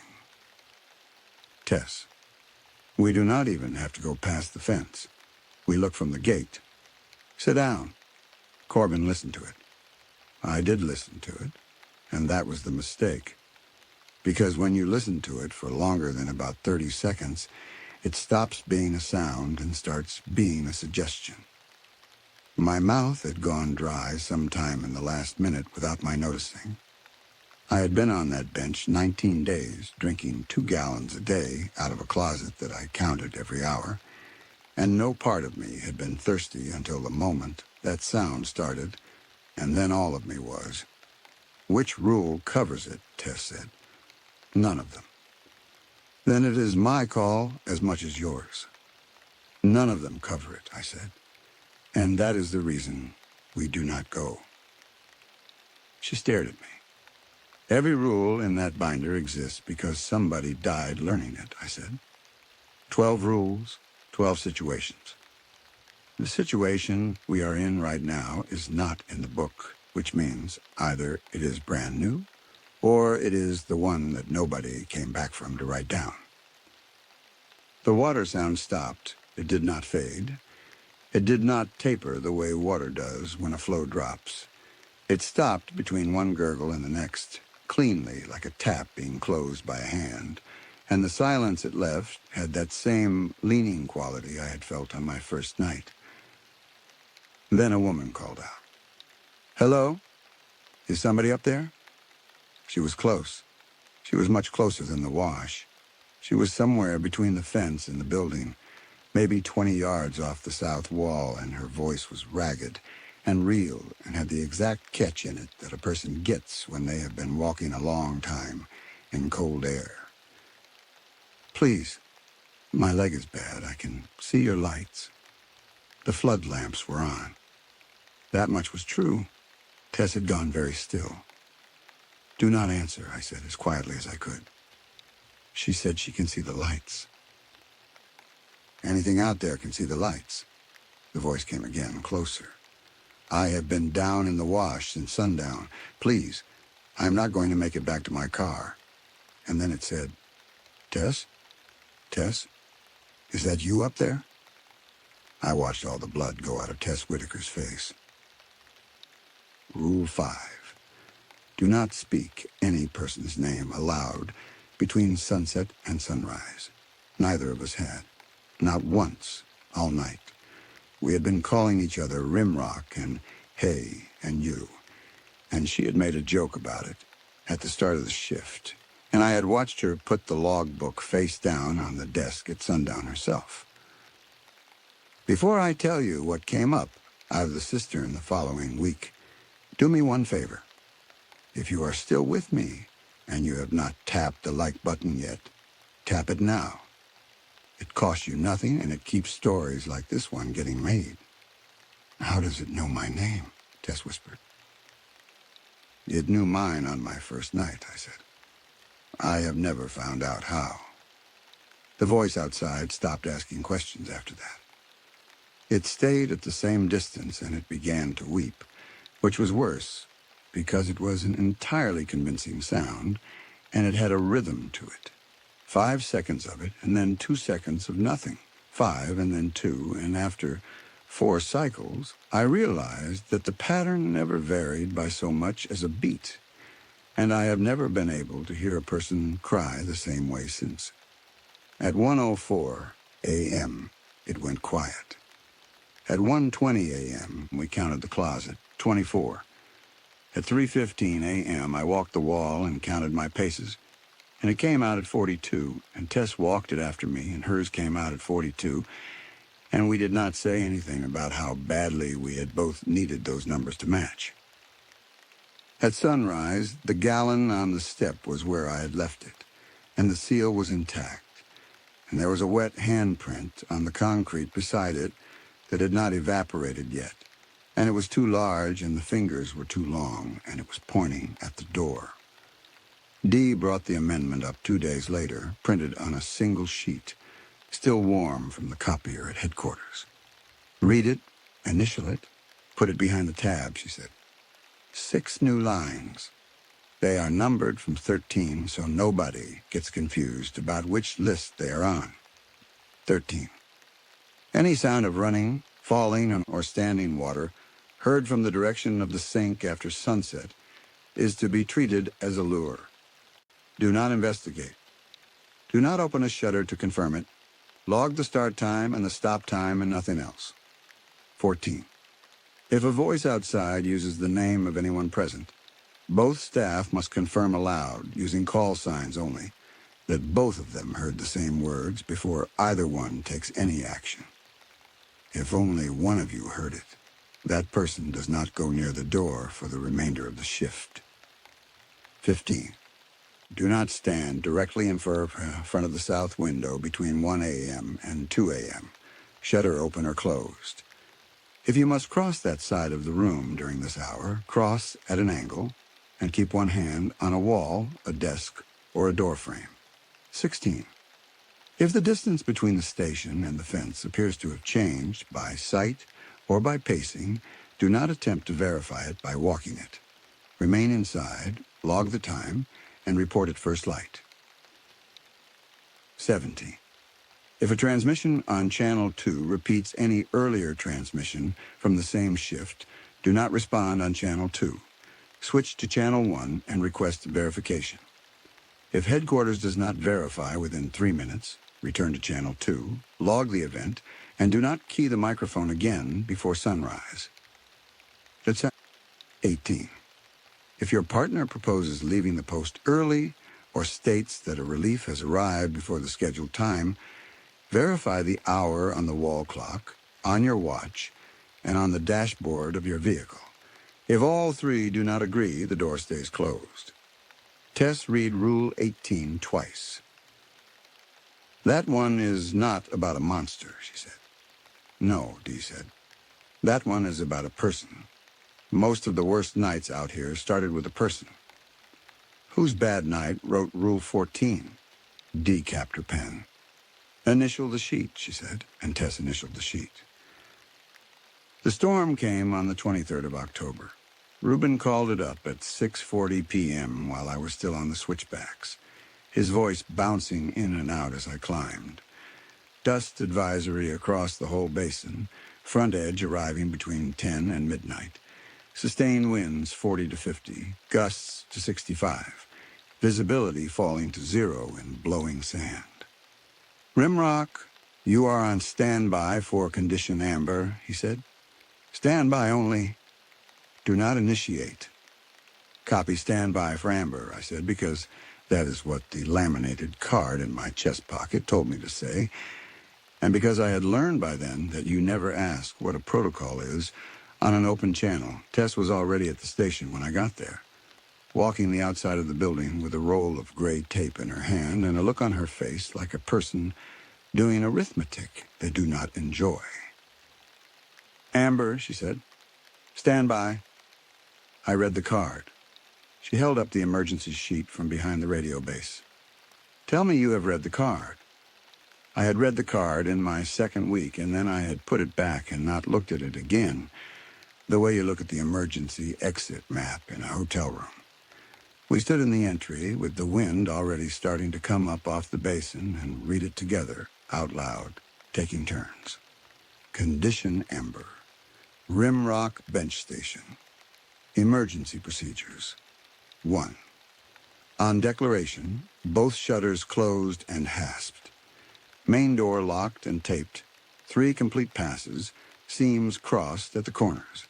Seals are not to be broken before sunrise for any reason. 2. All exterior flood lamps off, interior lighting minimized. At least one interior fixture is to remain unlit at all times. 3. Channel 2 is not to be used for the duration. All contact with headquarters on Channel 1 at 30-minute intervals. 4. If a sound circles the building during amber and does not cease after the standard response, both staff will walk the interior wall in the direction opposite the sound, counting aloud, and will not permit the interior count to fall into rhythm with the exterior sound. 5. If sound from beneath the cistern lid continues longer than 40 seconds during amber, both staff will withdraw to the bunk room, close the door, and repeat the following words together at 30-second intervals until the sound is stopped. The basin holds. We hold above it. Tess set the card down on the desk. The basin holds, she said. We hold above it. Yes. That is not a procedure. That is a prayer. It is a procedure that somebody wrote after it worked, I said, which is the only kind of procedure anybody up here has. The front hit at 10:51 p.m. We heard it before we felt it, a low freight sound coming across the flats from the southwest, and then the first gust came over the bench and struck the north wall hard enough to make the whole building take a breath. Sand went across the steel shutters with a hiss like static. Within 10 minutes, the flood lamps had turned into 4 brown smears, and I flipped them off, and the smears went out, and everything past the walls became one continuous roaring nothing. At 11:14 p.m., Reuben came through on Channel 2, hoarse over the noise. Rimrock headquarters. Condition amber is declared. I say again, condition amber is declared. Effective now. Copy amber, I said. Ceiling. Copy ceiling. Channel 1 from here. A pause, and then, in a voice that had lost every bit of its amusement, Rimrock. It is going to want you to open something tonight. It always does in a blow. Copy, I said. Tess had the tape moving before I was off the radio. We did the main door first. 3 complete passes around the frame, crossing at every corner, the tape screaming off the roll and sticking to the painted concrete with a sound like a zipper. Then the shutter pins, then the seam where the shutter met the frame. Both windows, top and bottom. Count them out, I said. 1, she said, laying the pass. 2, 3. I killed every light in the building except the little lamp on the near desk, and the room went the color of weak amber, which struck me as either an appalling coincidence or a very old joke by whoever named the protocol. The wind rose for 2 more hours. The building did not shake exactly. Concrete does not shake. What it did was hum, a low resonance in the walls that got into my teeth. And around midnight, the sand began coming through the seam under the entry door and building itself into a small, neat drift on the floor tiles. And there was nothing in any rule about sweeping it up, so we let it grow. At 1:38 a.m., the sound started circling. It was not the drag this time. It was footsteps, fast ones, running, and they were coming around the building at a pace no person keeps on gravel in the pitch black. And they were doing it in a wind that would have knocked a running man over sideways. Count, I said. We counted. The wind ate every 3rd or 4th sound, and we counted anyway. And at 80, I keyed the handheld, and then I stopped with my thumb on the button, because Rule 3 of Amber says Channel 2 is not to be used for the duration, and Rule 6 of the Night Orders says to say the words on Channel 2. And I sat there for a full 1.5 seconds in the gap between 2 rules that could not both be obeyed. I set the handheld down and said the words out loud into the room instead. Rimrock secure. Bench is clear. The running did not stop. It got faster. Amber 4, Tess said. Her voice had gone thin and high, and she was already on her feet. Opposite direction. Which way is it going? I listened. The sound was passing the north wall left to right. It is going clockwise, I said. We go the other way. Start at the door. We walked. Shoulder to shoulder, hands trailing the wall, main door to the bathroom, bathroom to the closet, closet to the bunk room along the south wall, past the covered window, and back to the main door. 42 paces to the lap. We counted out loud and did not bother keeping our voices down because the storm was taking every sound out of that building and grinding it up. 10, 11, 12. Outside, the running kept its pace, and I felt the thing that Rule 4 of Amber exists. To prevent begin to happen in my own legs. 2 people walking in a closed room will always try to fall into step with a rhythm they can hear. It is not a decision.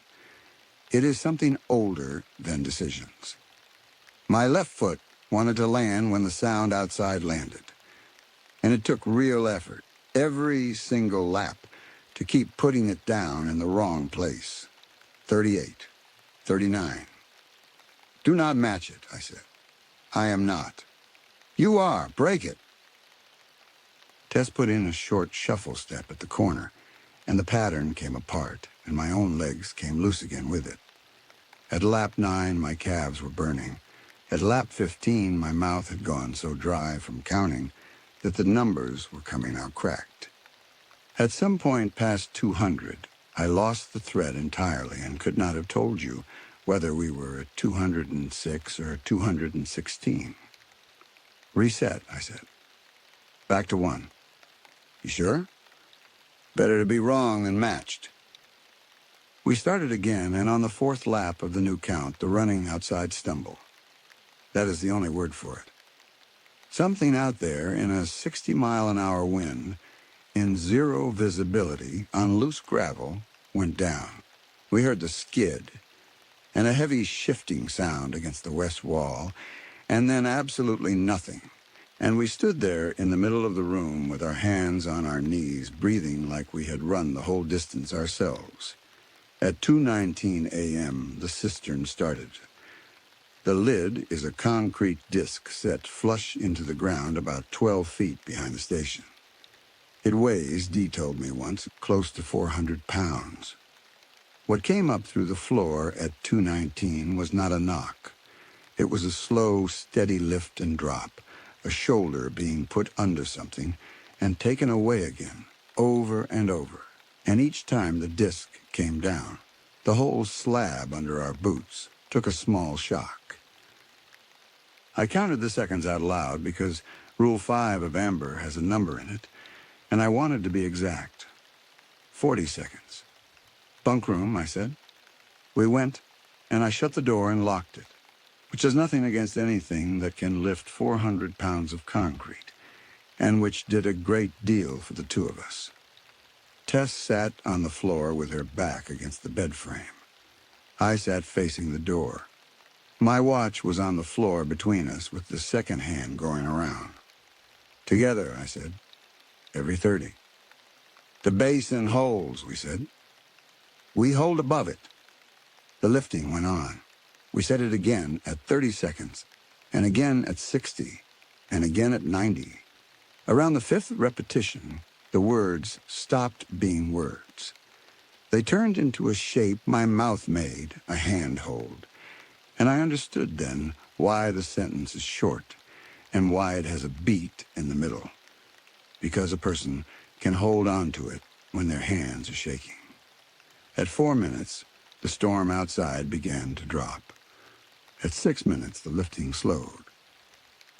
At 9 minutes, something under the lid made a long, low sound that I am not going to describe because I have tried 5 or 6 times to write it down since, and every version of it is a lie, and because the true version is a thing I do not want to put in anybody else's head.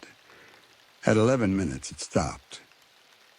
We stayed on that floor and kept saying it every 30 seconds for another 8 minutes anyway, both of us, out of an instinct that had nothing to do with the card. And when we finally stopped, the only sound in the world was sand coming off the roof. At 4 a.m., Reuben confirmed on Channel 1 that the front had passed the basin and that Amber was lifted at his end, and told us to hold our seals until sunrise, which is what the card says anyway. We peeled the tape at first light. It came away in long gray curls with a fringe of sand stuck to the adhesive. Tess unhasped the south shutter and swung it open and stood there with her hand still on the steel and said, "Rim rock." I came over. The fence was farther away. I want to be careful here because this is the part that people put down as exhaustion. And I would put it down as exhaustion too if I had not been standing next to somebody who saw it at the same moment I did. The fence line ran 40 yards from the south wall. I had walked it 100 times. There was a barrel cactus about 2/3 of the way out that I used as a distance marker without ever deciding to.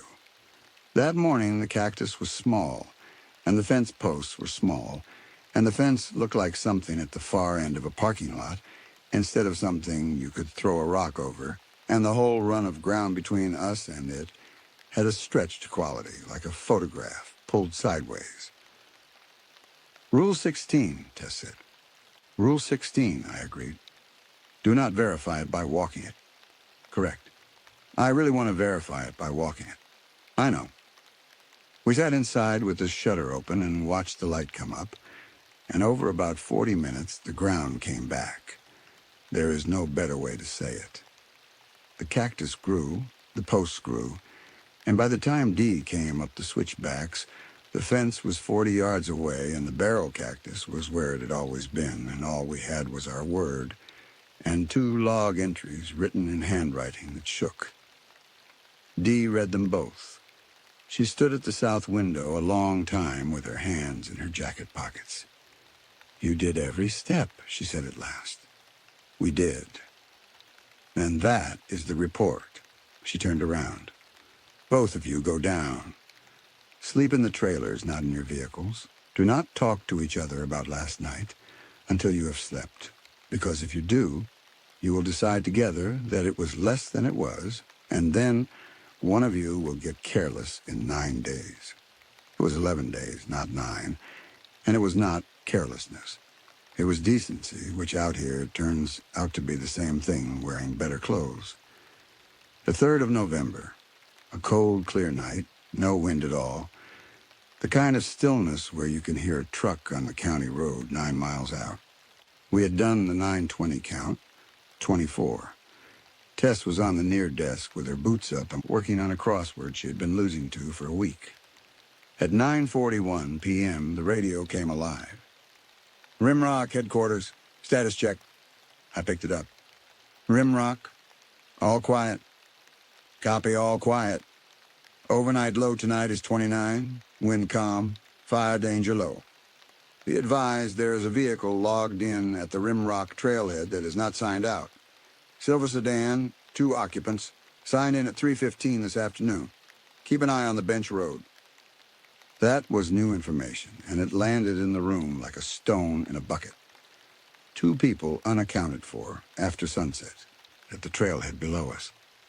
Copy, I said. 2 overdue silver sedan. We will watch the road. Headquarters clear. Tess had her boots off the desk. That happens? People come out late all the time, I said. They walk out in the cold and they are annoyed and they sign the book and they go home. And if they do not, then at first light there is a search and it starts from the trailhead and it is run by daylight people with daylight resources, and we do not participate because our post is here. She did not like that. I did not like it either. Neither of us said so. At 10:12 p.m., the radio came alive again. Rimrock headquarters, status check. I keyed it. Rimrock, all quiet. Copy, all quiet. Overnight low tonight is 29. Wind calm, fire danger low. Be advised there is a vehicle logged in at the Rimrock trailhead that is not signed out. Silver sedan, 2 occupants, signed in at 3:15 this afternoon. Keep an eye on the bench road. Word for word, number for number, even a small break where Reuben takes a breath before the word advised. I put the handheld down on the desk very slowly and pushed it about 4 inches away from my hand, which is a thing I had started doing without noticing. Rule 17, I said. Verify on Channel 1. I switched the base radio to Channel 1. Headquarters, Rimrock, on Channel 1. I'm requesting verification of your last transmission. Static. Headquarters, Rimrock, radio check Channel 1.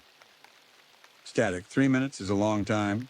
I watched the second hand go around 3 full times while Tess stood at the base with her arms folded and her jaw working.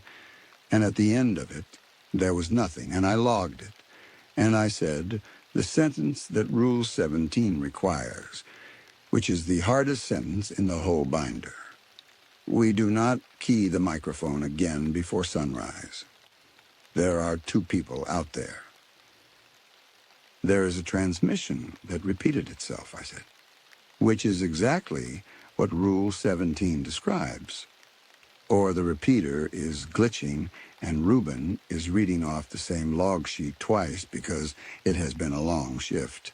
And there are 2 actual human beings sitting in an actual silver sedan at the bottom of this road, and the only radio in 9 miles that can tell anybody about them is on this desk. She was not wrong. That is the thing I need you to understand. Every single time, at the moment of decision, the person breaking the rule is not being stupid. They are being reasonable in a place where reasonable is a tool that does not fit. Tess. Rimrock, she corrected with a terrible little smile, and she picked up the handheld and keyed it and said, Headquarters, Rimrock, copy your last. We are watching the road. The room changed. I have thought about how to describe this for a long time, and the closest I can get is that the air took on weight. The hum of the refrigerator dropped half a tone. The wall clock got louder, not gradually, but between one tick and the next, as though it had moved closer to my head. My ears popped the way they do coming down off a pass. The radio hissed, long and wet.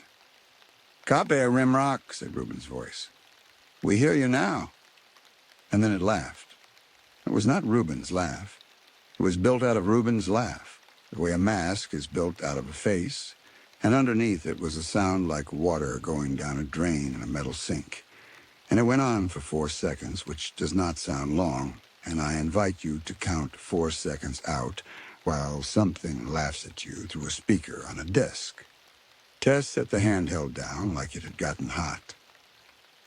"What did I do?" she said. "You answered it," I said. "Sit down, away from the south wall."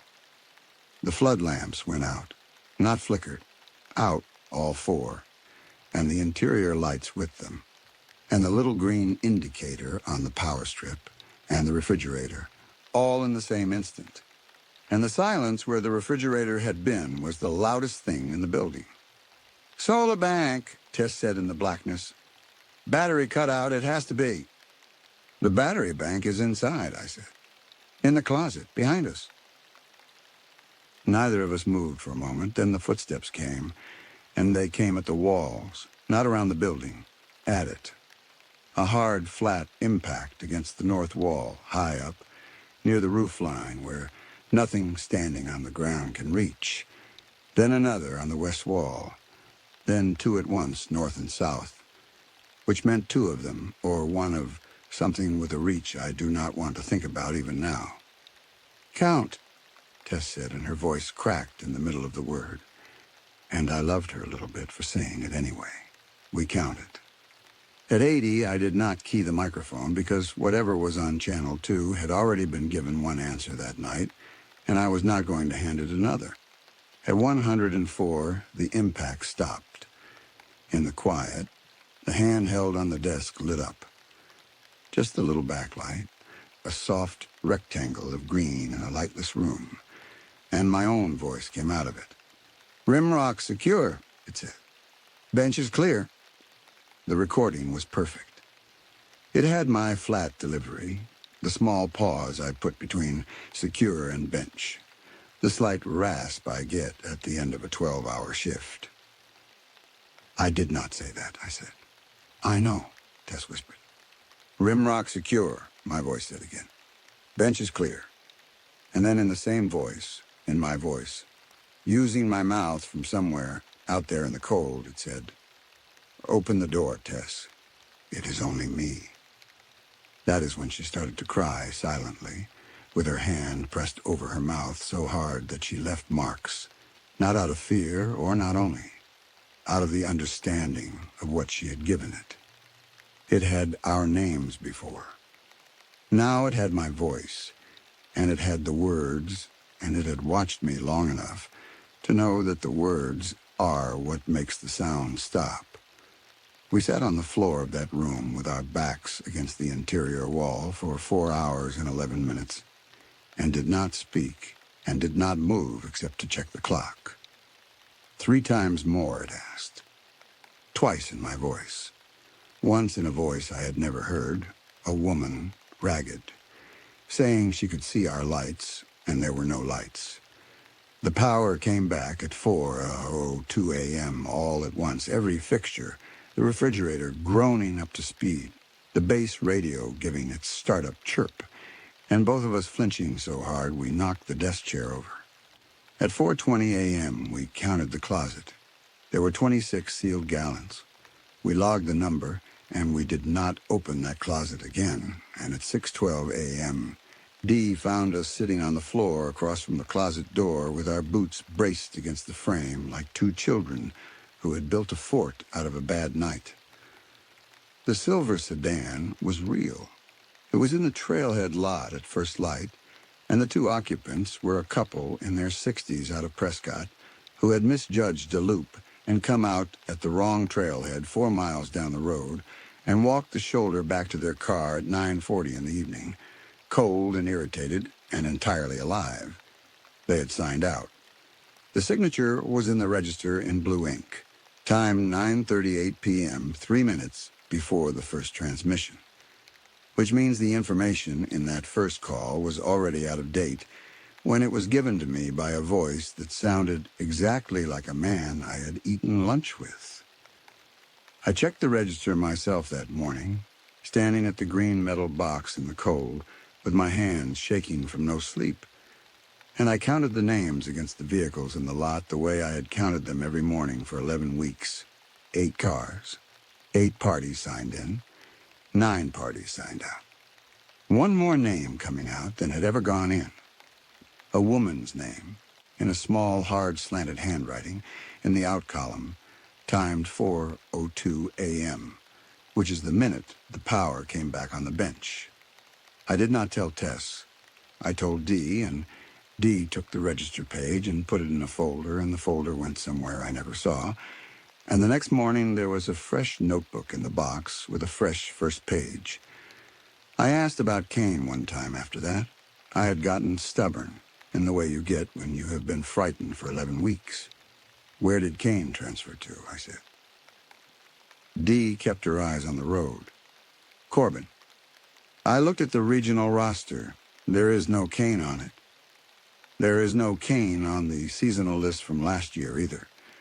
There is a signature in that logbook on 200 and some pages, and there is not one piece of paper anywhere in this monument with that name on it, except the pages that are up on that bench. That is right, Dee said. Why? She pulled the truck over onto the shoulder, which she had never done, and put it in park, and turned and looked at me. Because a name on a piece of paper in a building down here is a name that can be read out loud down here, she said. You want to know why the logbooks never leave the bench. That is why. You want to know why Rule 5 exists. That is why. Everything up there works on names, Corbin. And the only mercy in this entire arrangement is that it cannot read. It has to hear it, or it has to see it written where the wind can get at it. I sat there with my hands in my lap. So Kane broke Rule 5 on the 12th of August, Dee said. Kane went outside at 2 in the morning saying a name over and over because Kane heard somebody down in the wash who had been dead for 6 years and could not do anything else. She put the truck back in gear. We took the name off every document in this monument. It is what we have instead of a funeral. The season wound down after that the way seasons do. The campground loop closed on the 15th. The days got short and the nights got cold enough that the water on the north step froze in its container twice, and both mornings the ice had a hand-shaped depression pressed into the side of it, which I logged without comment. Tess did not quit. I thought she would. She came up every night, and she counted the water, and she said the words on Channel 2 when the count went past 80. And on the 4th of December, she told me she had put in for the same post next season, and when I asked her why, she said, because whoever they send instead is going to have to learn it from a binder, and I would rather they learn it from a person. I have never had a better answer given to me by anybody. My last night on the bench was the 9th of December, and it was as quiet a shift as I ever had up there, right until the end. We counted the water at 4:20 a.m., 24. We walked the wall at 3:15 and got 42. The gallons hid on the north step under a crust of frost. The sink lay out there in the moonlight, looking like the bottom of a drained bowl, which is all it has ever looked like, and at 6:44 a.m., 11 minutes before official sunrise, the south shutter began to move. Neither of us was near it. The hasp was seated. I had checked it at midnight and again at 3. The steel swung out about 4 inches on its own, with a sound like a slow breath, and stopped. Tess and I stood in the middle of that room and did not go near the window. Is there a rule? She said. There is no rule.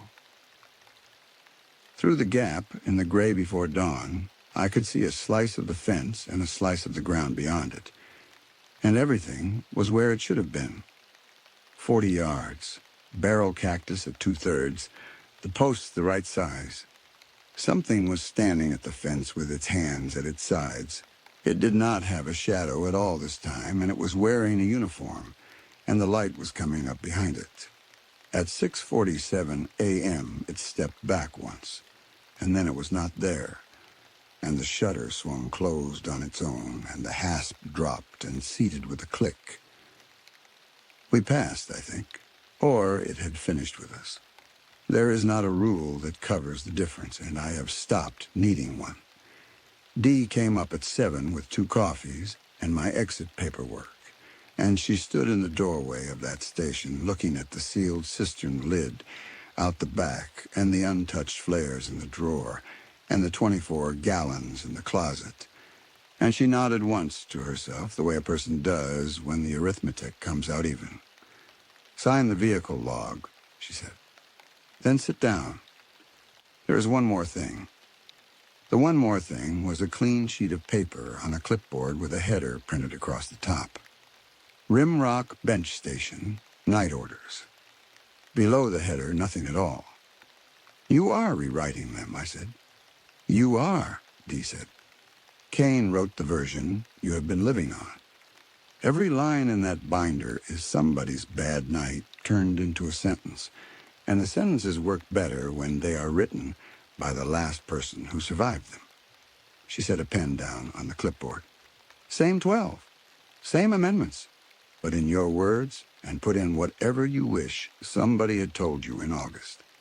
So I sat at that desk with the sun coming up over the rim, and I wrote them out. I wrote the 12, and then the 6, and then the amber card, and then I kept going, because D was right about the part that is missing from any list.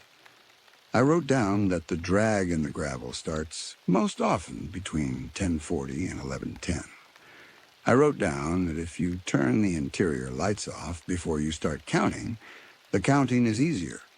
I wrote down that the words on Channel 2 do not have to be said loudly, and that you will want to say them loudly, and that you should not. I wrote down that when the water sound comes up out of the sink, you will be thirsty within 30 seconds, and that the thirst is not yours. I wrote down that the hardest rule in the book is 17, and that it will cost you something to obey it, and that you should obey it anyway. I did not write down why any of it works. Nobody knows why any of it works. That is not the assignment. The visitors come up the Rimrock Trail all season, and they take photographs of the sink from the overlook where the railing is, and they read the sign that says, "The area beyond the fence is closed for resource protection," and they go home and post the photographs and complain sometimes about how the government closes off the interesting parts. Nobody ever tells them. They do not need to know. If the rules hold, they never get close enough to have a question. We are the ones who sit between the parking lot and the basin, between the notebook and the green metal box and the number that has to balance, between 14 people who drove up here in the afternoon and 14 people who drive back down, and whatever it is out there that has learned to say our names in the hour before the light comes. When I was done, I clipped the new sheet into the front of the binder and closed it. I left the ring of 9 keys on the desk with the tags facing up. Somebody would be up here at dusk to take them. I hoped they would read what I had written. I hoped they would find it dull. I set 1 sealed gallon on the north step on my way out, even though it was 10 in the morning and the rule says sunset. And then I got in the truck and turned it around, which took 11 seconds, and drove down the switchbacks without looking at the fence in the mirror even once. My name is Theodore Bridger. There was only one reason I started working as a forest ranger in Coral Valley: to escape. I cannot quite put my finger on it, but I needed to get away from something. I know it sounds dramatic, but that is how it was. When I left the Forest Service, there was no scandal, it's just panic attacks.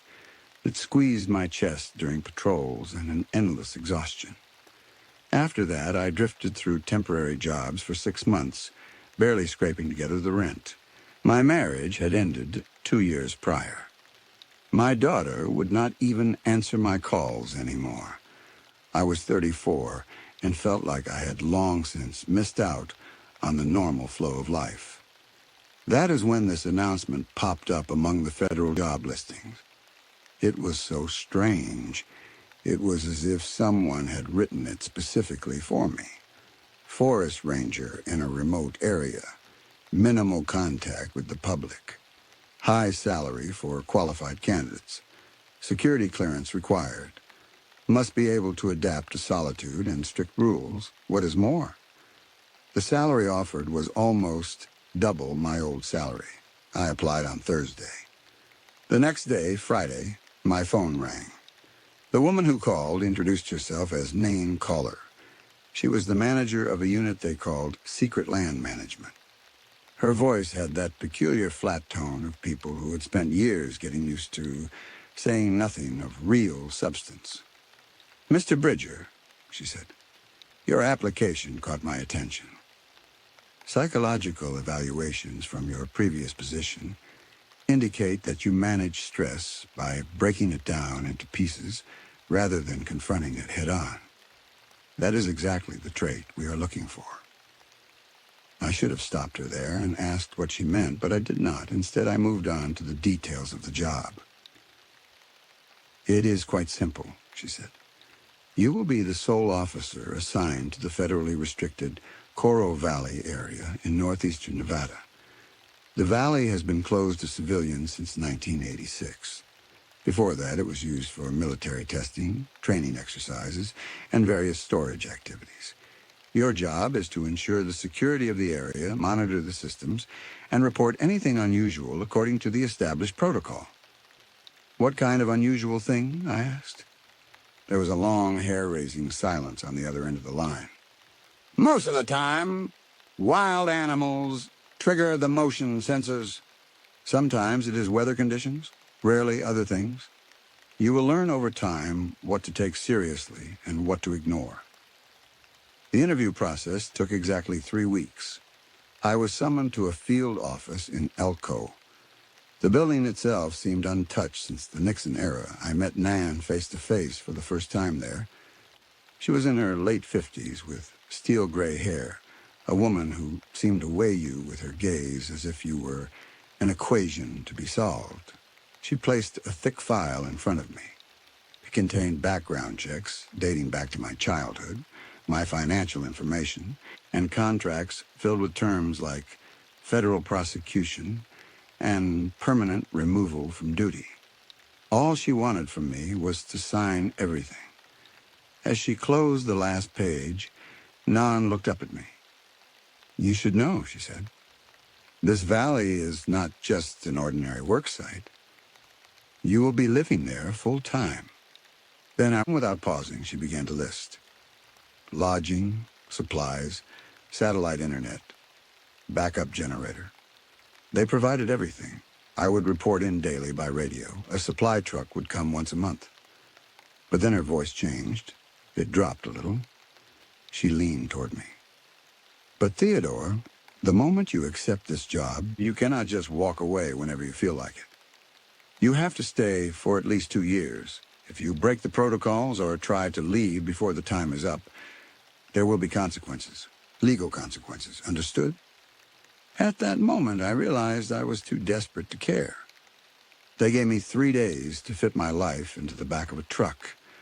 The road to Coral Valley became increasingly oppressive the further we went. After passing Elko, the asphalt narrowed and deteriorated significantly. Finally, I arrived at the place Nyan had described, a gravel road with a sign bearing faded letters. Federal property, no trespassing, 18 U.S. Code, Section 1382. I followed this road for about 12 miles through hills covered with sagebrush and dwarf shrubs. In a place like this, it was not hard to understand why people believed in curses and bad luck. The checkpoint appeared almost suddenly. In the middle of the road was a barrier behind which stood a small security hut with reinforced walls and mirrored glass. Before I could fully stop the vehicle, a man appeared. He was approaching 60, looking frail and weary. He wore an old forest ranger uniform that had once been neat. His name tag read Osgood. "You are Bridger," he said. He was not asking a question. "My shift is ending. Yours is beginning." Without another word, he opened the door and got into his truck parked next to the station. I followed him. We turned onto a dirt road between two ridges, and as we drove toward a hollow, I felt as if I were entering a completely different world. Coro Valley opened up before me like a huge wound in the earth. It was about 8 miles wide, surrounded by steep hills, almost like a perfect bowl.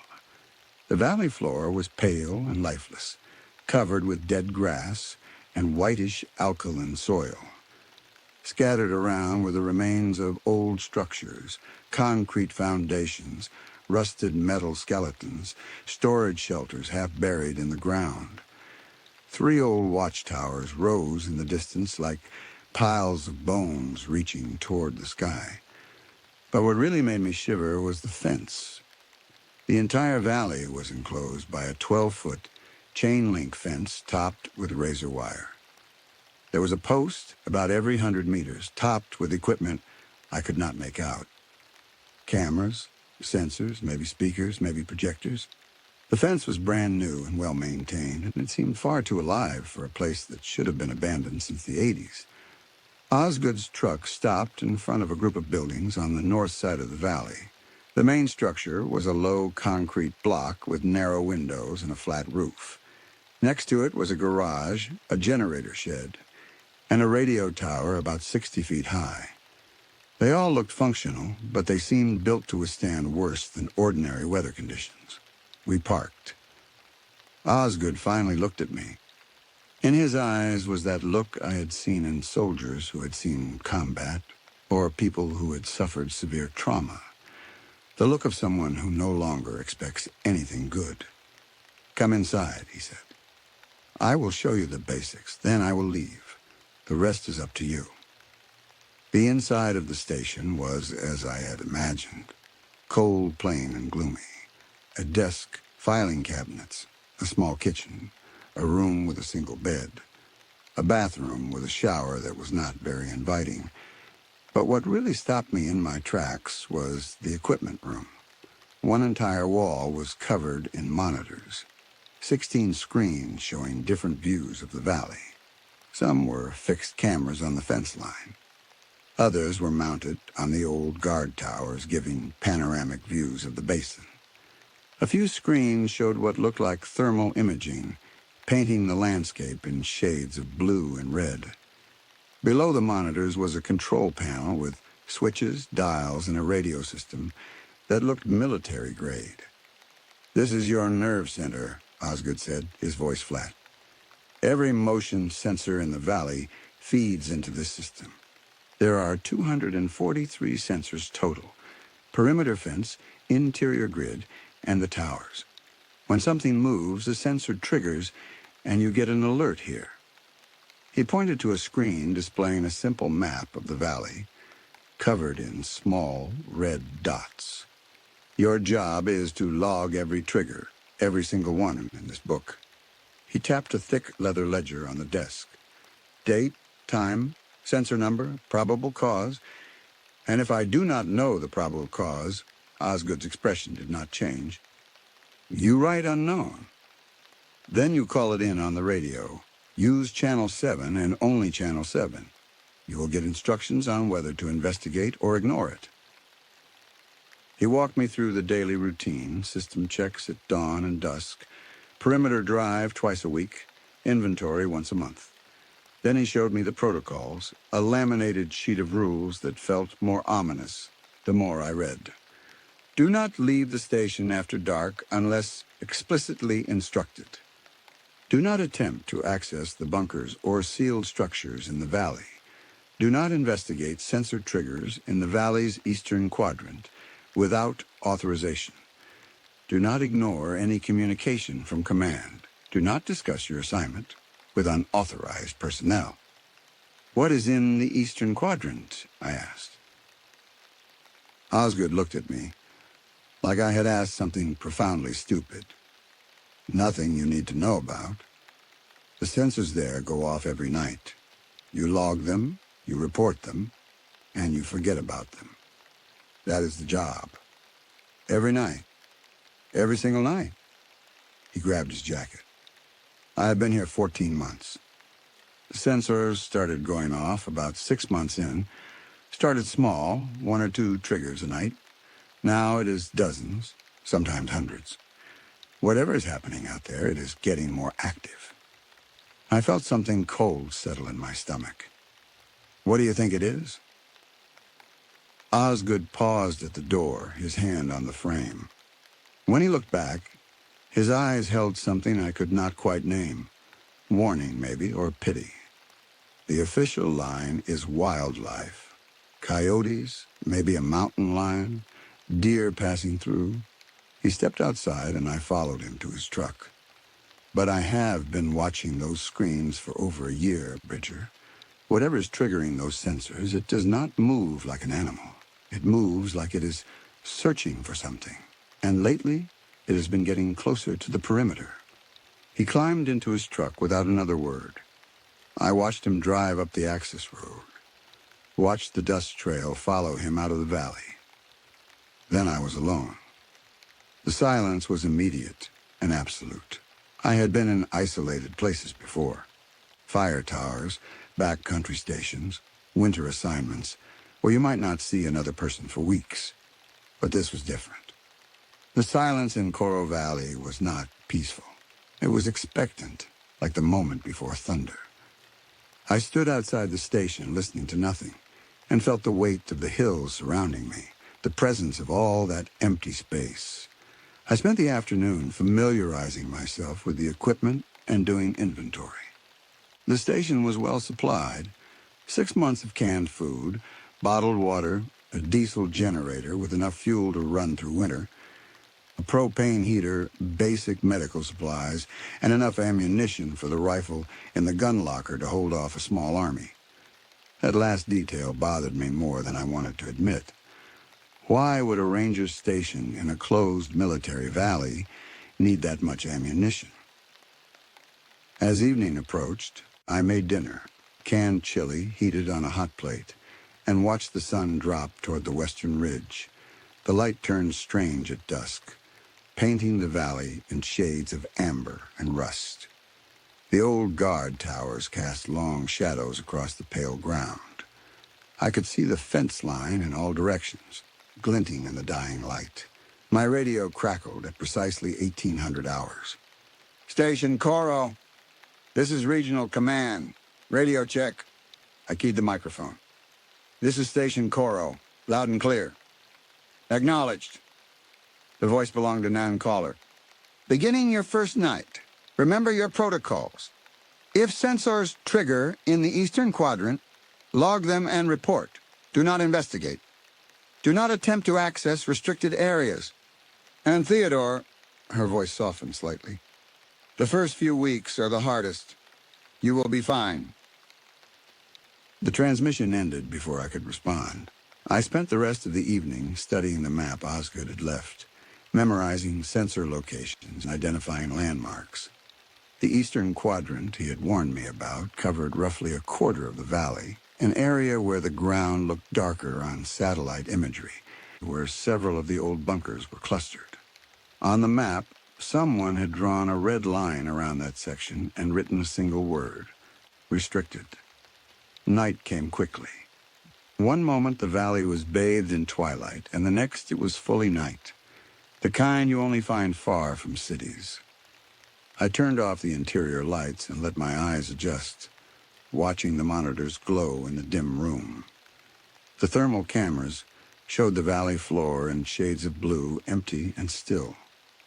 Then at 20:47 hours, the first sensor triggered. The alert was a soft beep, almost gentle, but it made me jump. A red light appeared on the map display. Sensor 087 in the eastern quadrant, about 2 miles from the station. I checked the corresponding camera feed, but the resolution was poor at night, showing nothing but shadows and scrub.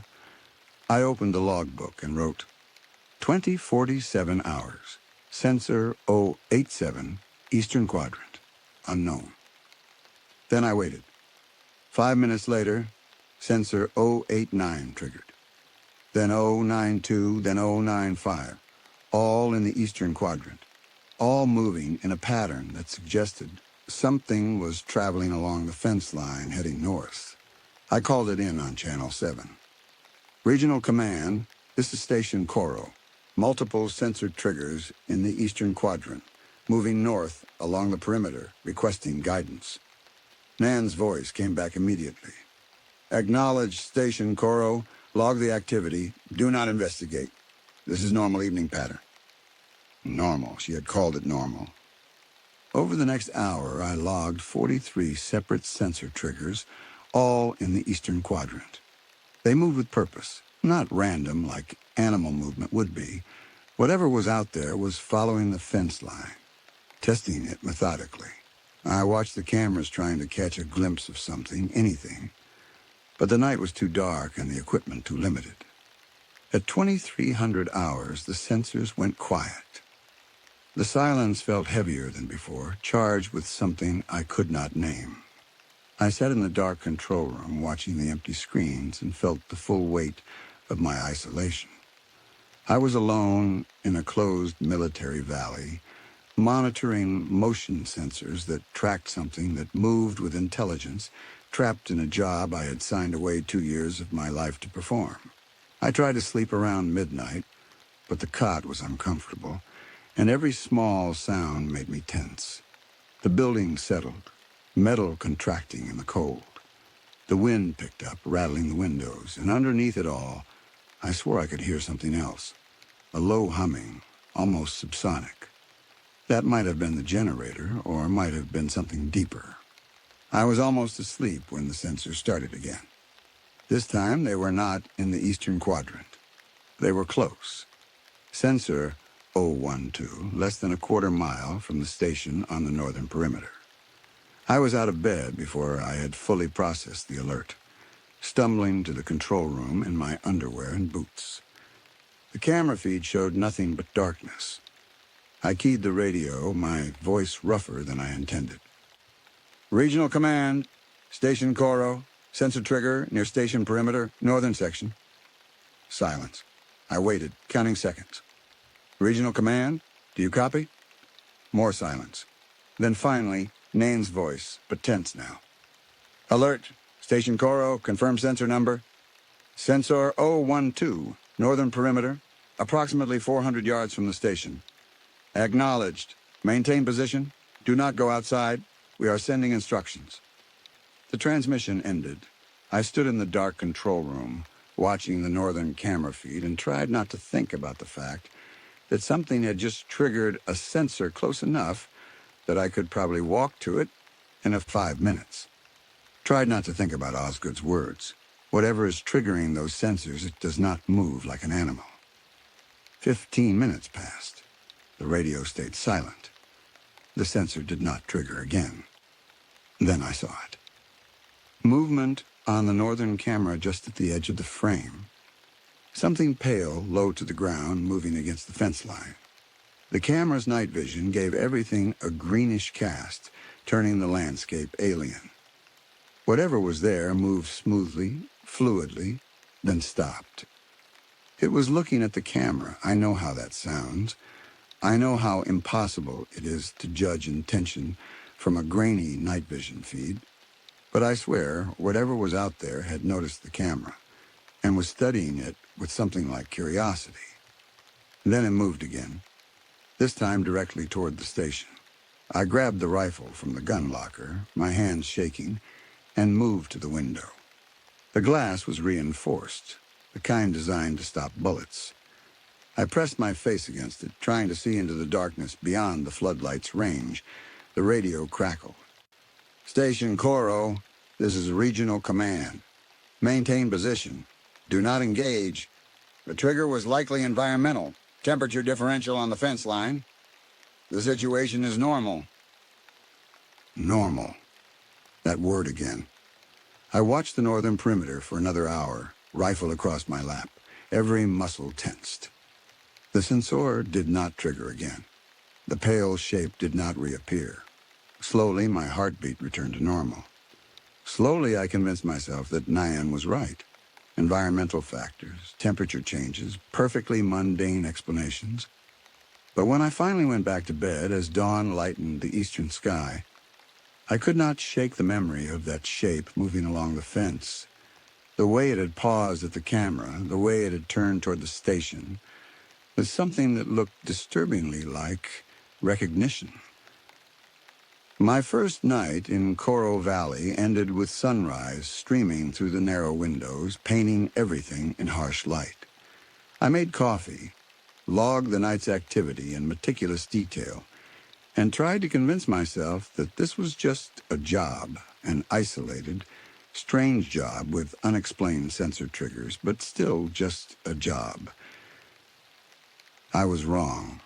Over the next 3 weeks, I would learn that whatever was in Coro Valley's eastern quadrant was not environmental, it was not wildlife, and it was paying very close attention to the man who had just moved into its territory. But that first morning, standing in the doorway of the station with my coffee, watching the sun burn away the night's shadows, I did not know any of that yet. I just knew that something was deeply wrong with this place, and I had signed away 2 years of my life to find out what.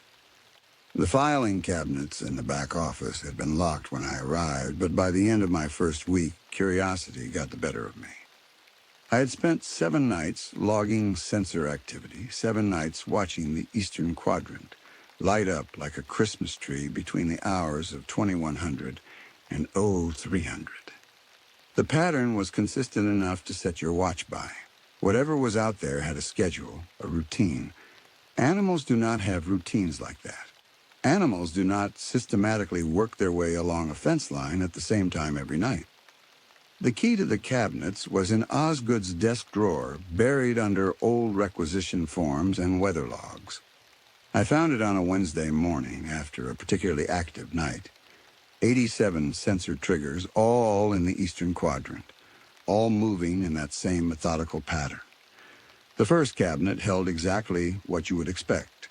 Maintenance records, supply inventories, vehicle logs, nothing interesting. The second cabinet was different. The files were old, some dating back to the 70s. Most were stamped with classifications I did not have clearance for. Confidential, secret, some with markings I did not recognize. I pulled out a folder labeled Personnel, 1983 to 1986, and sat at the desk. The first document was a roster, 23 names, all military personnel assigned to something called the Coro Valley Research Station. The list included ranks, specialties, and assignment dates. Most were Army, a few Air Force. Their specialties ranged from security to electronics to something cryptically listed as biological monitoring. What caught my attention was the column labeled Status. 19 of the 23 were marked Discharged, with dates in 1986. Standard enough, but 4 names had a different designation. Missing, presumed deceased. Sergeant Lawrence Quinlan, missing March 1985. Corporal Diane Voss, missing July 1985. Specialist Raymond Brady, missing November 1985. Private First Class Eugene Howell, missing February 1986. No details, no explanations, just those clinical words. Missing, presumed deceased. I pulled out another folder. This one labeled Incident Reports. The first document inside was dated March 18th, 1985, and signed by someone named Major Felix Calloway. At approximately 0430 hours, Sergeant Quinlan failed to report for scheduled radio check. Security team dispatched to his last known position, Observation Post Delta, Eastern Perimeter. Found the post abandoned. Quinlan's weapon, radio, and personal effects were present. No signs of struggle, no footprints leading away from the post. Perimeter fence showed no breach. Search conducted through dawn yielded no trace of Sergeant Quinlan. Recommend classification as AWOL pending further investigation. I felt my skin prickle. Observation Post Delta, Eastern Perimeter, the same area where the sensors triggered every night. The second incident report was dated July 22, 1985. Corporal Voss had been conducting a routine equipment check on sensors in the Eastern Quadrant when she stopped responding to radio calls. They found her truck abandoned near one of the old bunkers, engine still running, door open. Her equipment was scattered on the ground as if she had dropped everything and run. But there were no footprints, no blood, no indication of where she had gone. The pattern continued with Brady and Howell. Both disappeared in the Eastern Quadrant. Both left behind their equipment. Both vanished without a trace. What made my hands shake as I read was the final notation on Howell's report, added 3 weeks after his disappearance. All sensor activity in Eastern Quadrant has increased 400% since February incident. Recommend immediate evacuation and closure of facility. Request denied. Facility closure scheduled for July 1986 for unrelated budgetary reasons. The sensors had been active even then, active enough that whoever was in charge had wanted to evacuate. And instead of investigating what was causing the activity, they had just closed the facility and left. I spent the rest of that morning going through files, piecing together a history that nobody had bothered to tell me. Coro Valley had been established in 1957 as a testing site for high-altitude balloons. In the 60s, it had transitioned to something involving telecommunications equipment. By the 70s, the records became vaguer, filled with redactions and classified designations. Whatever they had been doing here by the 80s, it was not something they wanted documented clearly. But one thing was consistent across decades of reports: unexplained phenomena in the Eastern Quadrant. There were references to anomalous readings on seismic equipment, notes about compass irregularities, a 1979 memorandum complaining about the difficulty of keeping sensor equipment functional in the affected zone. And underneath it all, a sense that the people working here had been increasingly uncomfortable with something they could not quite define. The final document in the cabinet was a closure order dated June 1986, signed by someone at the Department of Defense. It listed the official reason for shutting down Coro Valley as budget constraints and redundancy with other facilities. But there was a handwritten note in the margin, barely legible. Better to lose the investment than lose more personnel. Some things should stay buried. I closed the cabinet and sat in the dim office trying to process what I had read. 4 people had disappeared from the exact area where I was now logging nightly sensor activity. And whatever had caused those disappearances had been active enough to terrify military personnel into wanting evacuation. The radio crackled, making me jump. Station Coro. This is Regional Command. Daily check-in. I keyed the microphone, trying to keep my voice steady. Station Coro. All systems normal? Acknowledged. Any unusual activity to report? I looked at the files spread across the desk. Negative. Just the standard Eastern Quadrant triggers. Copy that. Command out. I should have asked about the missing personnel. I should have demanded answers about what I had found. But something stopped me, the same instinct that had kept me alive in situations where asking questions could get you hurt. Instead, I spent the afternoon driving the perimeter, checking fence integrity according to my assigned duties. The northern and western sections were what you would expect. Chain link showing age, but fundamentally sound. Some of the sensor equipment looked newer, installed within the last few years. But when I reached the Eastern Quadrant, everything changed. The fence there was different, heavier gauge. The razor wire on top was doubled, angled both outward and inward, as if designed to keep things from getting both in and out. And every 100 feet, There were additional sensors I had not seen elsewhere. Not just motion detectors, but other devices I could not identify. Some looked like cameras with lenses too large for standard surveillance. Others resembled speakers or sonar equipment. The ground on the other side of the fence was darker, the vegetation more sparse, and there was a smell, faint but distinct. Something chemical and organic at the same time, like decay mixed with ozone. I parked near one of the old bunkers, a concrete structure, half buried in the hillside. The entrance was sealed with a steel door covered in warnings. "Oh, keep out.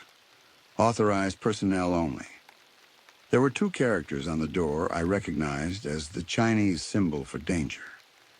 The door had a padlock that looked recent, incompatible with the rust covering everything else.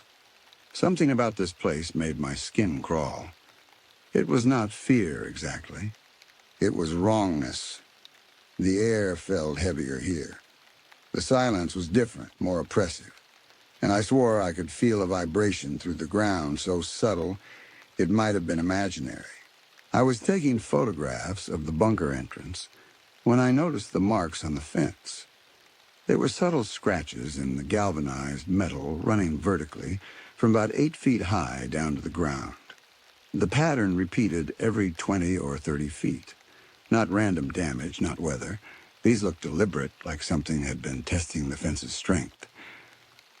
I knelt to examine the base of the fence and found something else. Impressions in the hard-packed earth. Not footprints exactly, more like places where the soil had been compressed in a pattern that suggested weight and movement. The shapes were vaguely elongated, maybe 8 inches long and 3 inches wide, too large for coyotes. Wrong shape for deer or mountain lion. My radio crackled again, startling me badly enough that I dropped it. "Station Coro, this is Regional Command. Report your current location." I picked up the radio, my heart hammering. Eastern Perimeter conducting fence inspection. There was a pause. "Station Coro, return to base immediately. Eastern Quadrant inspections are to be conducted only with prior authorization." "Copy that. Heading back now." I drove back to the station faster than I should have, checking my mirrors compulsively. The feeling of being watched was overwhelming, though I could not see anything in the hills around me.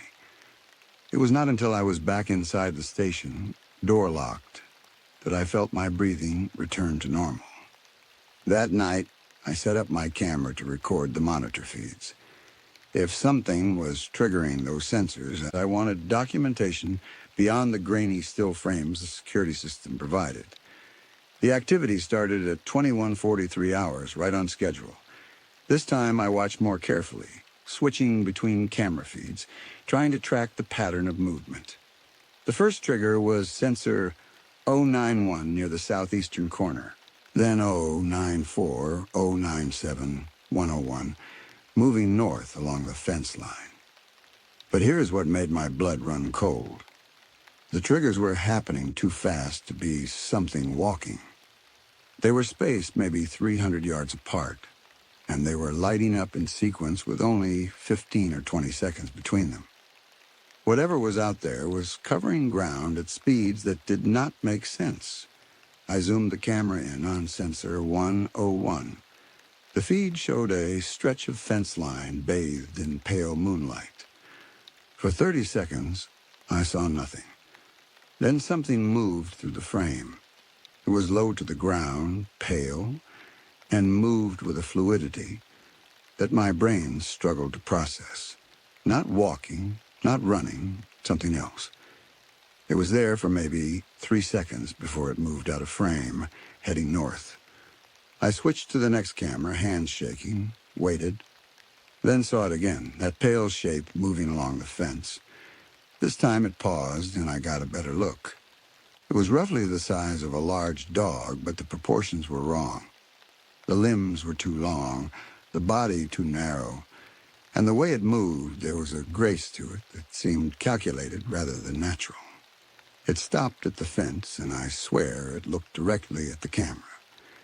Then it was gone. moving to the next sensor with that impossible speed. Over the next hour, I documented 23 clear sightings. Each time the same entity or entities. I could not tell if it was one thing or several moving along the fence line with purpose. Sometimes it would pause at the fence, pressing close as if testing it. Other times it would move to one of the old bunkers and simply stop there, motionless, for minutes at a time. At 22:47 hours, something changed. The entity, I had started thinking of it as singular, though I had no evidence for that, moved to the fence directly opposite my position, about 2 miles away. It stopped there and remained completely still. I zoomed the camera as far as it would go, trying to make out details. What I saw in that grainy, enhanced image would haunt me for weeks. It was not an animal. The shape was vaguely humanoid, but stretched, distorted. The limbs were too long, bent at angles that did not match human or animal anatomy.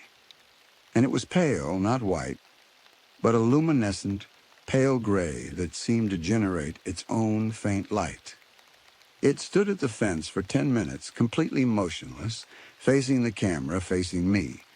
Then it moved, not along the fence, toward it. I watched it approach the barrier with deliberate steps. When it reached the fence, it did not test it or climb it. It simply pressed against it, and the fence buckled. Not broke, buckled, like the metal was under enormous pressure. I grabbed the radio without thinking. Regional Command, this is Station Coro. Eastern perimeter fence is compromised. Something is actively attempting to breach. The response came immediately. Nain's voice sharp. Station Coro, describe the threat.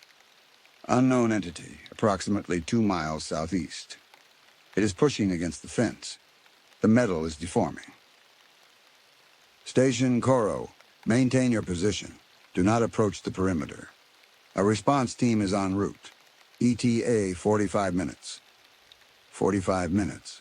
I was 2 miles from whatever was out there, separated by fence that was actively failing, and help was 45 minutes away. I grabbed the rifle and positioned myself by the window, watching the monitors. The entity remained at the fence for another 3 minutes, that pale form pressed against the barrier. Then abruptly, it released its pressure and moved away, disappearing into the darkness so quickly I lost sight of it. The sensors continued triggering sporadically for another hour, but I never got another clear view of it. By the time the response team arrived, 3 vehicles with 6 personnel in tactical gear, the eastern quadrant was quiet. The team leader was a woman named Carver, maybe 40, with the bearing of someone who had spent time in serious military roles. She did not introduce herself beyond her surname, just asked to see my footage. I played back the recording, watching her face as that pale entity appeared on screen. Her expression did not change. Not surprise, not concern, nothing. Like she had seen this before. You did not see this, she said when the footage ended. The recording will be classified and removed from your possession. You will not discuss what you observed with anyone, including Regional Command, unless specifically instructed. Do you understand? I need to understand what that thing is. Carver looked at me with eyes that held something between pity and warning. No, you do not. You need to do your job, which is monitoring and logging, not understanding. Understanding is above your clearance and above your pay grade. The fence will be reinforced. The sensors will continue operating. And if you ever see something like that again, you log it, you report it, and you forget it. That is the assignment. That is the only assignment. She took my memory card and left with her team. I sat in the empty station as dawn broke, trying to process what I had witnessed. 4 soldiers had disappeared in that eastern quadrant 40 years ago. Something was out there that could bend steel fence, that moved with intelligence and purpose, that was pale and elongated and completely wrong. And I was alone here, monitoring it, with 45 minutes between me and any help. The classified files had warned that some things should stay buried, but whatever was in the eastern quadrant was not buried anymore. It was active, increasingly active, according to the sensor logs. And the way it had stood at that fence, facing the camera, facing me, that was not random behavior. It knew I was here. It was watching me, just as I was watching it. And as I filed my morning report, carefully omitting any mention of what I had seen, because Carver had made the consequences of disclosure very clear, I realized the real horror was not what was out there in the darkness.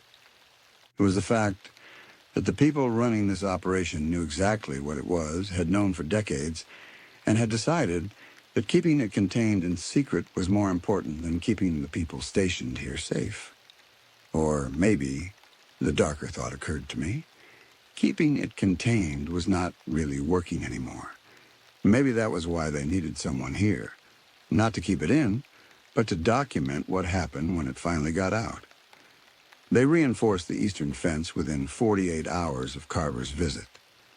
I watched from the station as crews worked through the day and night, installing additional supports, replacing sections with heavier gauge material, adding new sensors every 50 feet instead of every 100.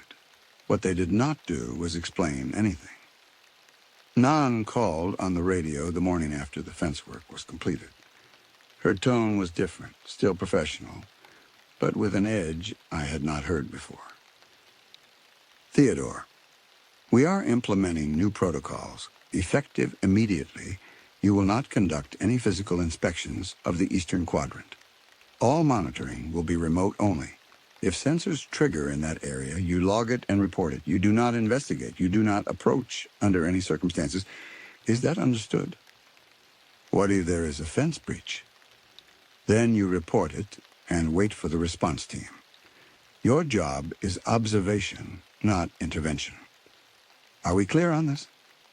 I wanted to argue, wanted to demand answers about what I had seen, about the missing soldiers from the 80s, about why everyone seemed to know exactly what was happening, except me.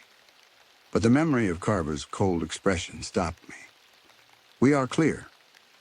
Good. One more thing.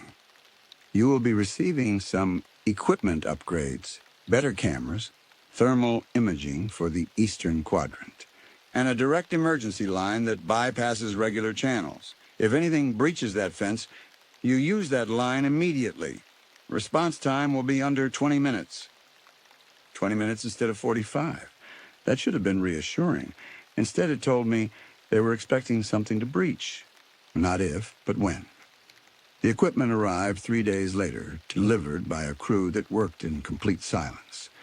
They installed new cameras with resolution, sharp enough to count individual fence links from 2 miles away. They mounted thermal imaging units that painted the valley in shades of heat signature. And they brought a red phone, literally red, like something from a Cold War movie, that sat on my desk with a single button and no dial. That is your lifeline, one of the technicians said, the only words any of them spoke to me. You see something coming through that fence. You press that button. Do not wait. Do not hesitate. Just press it. After they left, I tested the new cameras. The clarity was shocking. I could see individual rocks, tracks in the dust, even the texture of the fence material. When I zoomed in on the eastern quadrant, I could make out details I had missed before. The bunkers were not just old military structures. They were built with reinforced concrete, the kind designed for blast protection. And around each one, the ground was scarred with patterns that looked disturbingly like the impressions I had found near the fence. Elongated shapes pressed into the earth, leading to and from the sealed entrances. Whatever was out there had been interested in those bunkers for a long time. That night, the activity pattern changed. Instead of the usual systematic movement along the fence starting around 2100, the sensors began triggering at 1847, before full dark. And they were not following the perimeter. They were converging on a single point, the largest bunker, designated on my maps as Storage Facility 7. I watched through the new thermal cameras as heat signatures appeared around the bunker. Not one, multiple, at least 5 distinct sources, each showing as pale white against the cooler background. They moved around the structure in a coordinated pattern, like they were searching for something or trying to get in. I grabbed the radio. Regional Command, this is Station Coro. Multiple thermal contacts in Eastern Quadrant, converging on Storage Facility 7. Count as 5, possibly more. They are attempting to access the structure. Nan's response came within seconds. Station Coro, maintain observation. Do not approach. Describe their behavior. I watched the thermal display, trying to make sense of what I was seeing. They are moving around the perimeter of the bunker, testing the door. The heat signatures, they are not shaped right, too tall. Proportions are wrong for any animal I know. Copy that. Continue monitoring. For 20 minutes, I watched those figures work at the bunker entrance. They moved with disturbing coordination, taking turns at the door like they were trying different methods of entry. At one point, all 5 converged on a single spot, and even through the thermal camera, I could see the door beginning to deform. Regional Command, they are making progress. The door is failing. Response team is en route. ETA 18 minutes. Station Coro. If they breach that door, I need you to tell me immediately. I kept my eyes on the screen, watching those pale figures continue their assault on the bunker. Then, abruptly, they stopped. All 5 heat signatures moved away from the door, retreating back toward the fence line.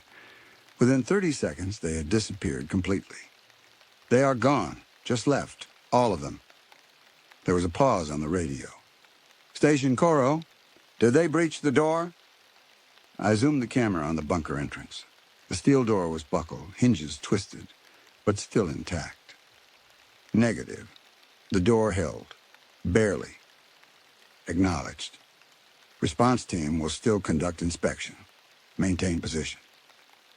When Carver's team arrived, this time they brought heavy equipment. I watched through the cameras as they approached the bunker with some kind of scanning equipment, methodically checking the door and the surrounding area. They spent 2 hours there before loading back into their vehicles and leaving. No one came to the station. No one explained what they had found. My radio stayed silent. But the next morning, I noticed something new on my monitor displays. The cameras now had overlays, grid patterns with numerical designations I did not understand. And the eastern quadrant was divided into colored zones, green, yellow, red. The area around Storage Facility 7 was marked deep crimson. I spent that day going through the old files again, looking for any reference to Storage Facility 7. What I found was fragmentary and heavily redacted, but disturbing. A 1984 memorandum referenced biological materials being transferred to long-term storage. A 1985 requisition requested specialized containment equipment for the facility. And a final document from March 1986, just before the valley closed, recommended permanent sealing and abandonment of SF-7 due to containment degradation and personnel safety concerns. Whatever was in that bunker, it had been dangerous enough to warrant abandonment rather than proper decommissioning. The attacks on the bunker continued for 3 more nights. Each time, multiple heat signatures would converge on the structure, working at the entrance with that same coordinated persistence. Each time, the response team would arrive after they had left, inspect the damage, and leave without explanation. The door was failing. Even I could see that through the cameras. The metal was progressively more deformed, the hinges more compromised. They were reinforcing it during the day, but whatever was attacking it at night was undoing their work faster than they could repair it. On the fourth night, I decided to do something monumentally stupid. I waited until 2200 hours when the eastern quadrant was fully active with sensor triggers. Then I grabbed the rifle, a handheld thermal camera, and drove toward the eastern perimeter. I know how it sounds. But sitting in that station and night after night, watching something systematically try to break into a sealed bunker while everyone refused to explain what was happening, it was driving me insane. I needed to see it clearly, not through cameras and monitors. I needed to understand what I was dealing with. I parked about a quarter mile from Storage Facility 7, killed my lights, and approached on foot. The thermal camera showed 3 heat signatures near the bunker, moving around it in that coordinated pattern I had observed on the station monitors. Through the thermal display, they looked like people, tall people, maybe 6.5 feet, moving upright.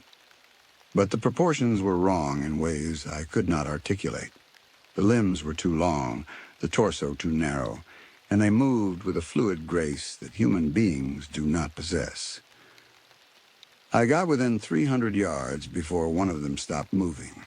It stood completely still, facing away from me, and I watched through the thermal camera as its head rotated, not turned. The body stayed motionless while the head swiveled a full 180 degrees, facing directly toward my position. Every instinct screamed at me to run, but I stayed frozen, watching that pale heat signature, staring at me across 300 yards of darkness.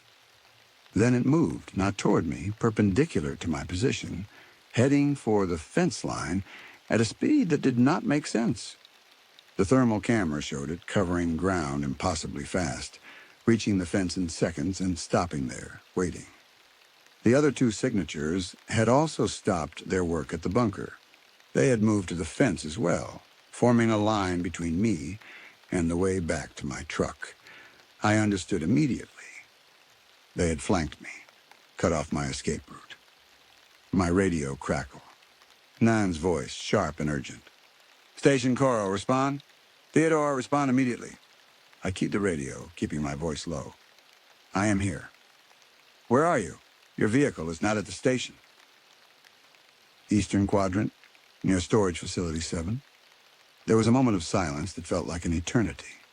You violated direct orders. The entities have detected you. They are coordinating a response. You need to move now. Not back to your vehicle, there between you and it. Head north toward the old water tower. There is a maintenance gate in that section. The response team is 3 minutes out. I started moving, keeping the thermal camera active. The 3 signatures were pacing me, staying parallel to my position along the fence line. They were not trying to get over the fence. They were escorting me, herding me toward something. They are following me, I said into the radio. I know. Keep moving. The gate is 800 yards ahead. The team will extract you from there. The terrain was rough, covered in sage and loose rock. I moved as quickly as I could while trying not to fall. The thermal camera showed the entities keeping pace effortlessly. And then I saw why they were hurting me. There was a 4th heat signature ahead, near where the maintenance gate should be. It was larger than the others, and it was not moving. It was waiting. There is one at the gate, I said. I see it. The team is 2 minutes out. Keep moving toward it. That is insane. It is waiting for me. It is waiting for you to show fear. Do not run. Walk directly toward it. Maintain eye contact if you can see it visually. They respect confrontation. I wanted to ask how she knew that. How many people had been in this situation before? How many had not made it back? Instead, I walked toward that waiting figure, my heart hammering, the rifle useless in my hands because I knew instinctively that shooting it would be the last thing I ever did. As I got closer, I could make out details through the thermal camera. It was tall, 7 feet at least, with those same wrong proportions, and it was standing perfectly still just beyond the fence line at the gate. Then I saw it without the thermal camera.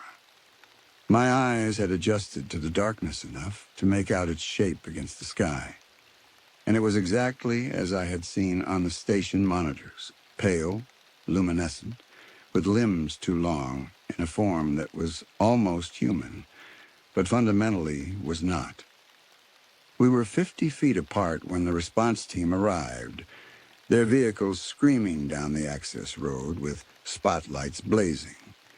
The moment the lights hit it, the entity moved. Not away in panic, but deliberately, smoothly, stepping back from the fence and disappearing into the darkness with that impossible speed.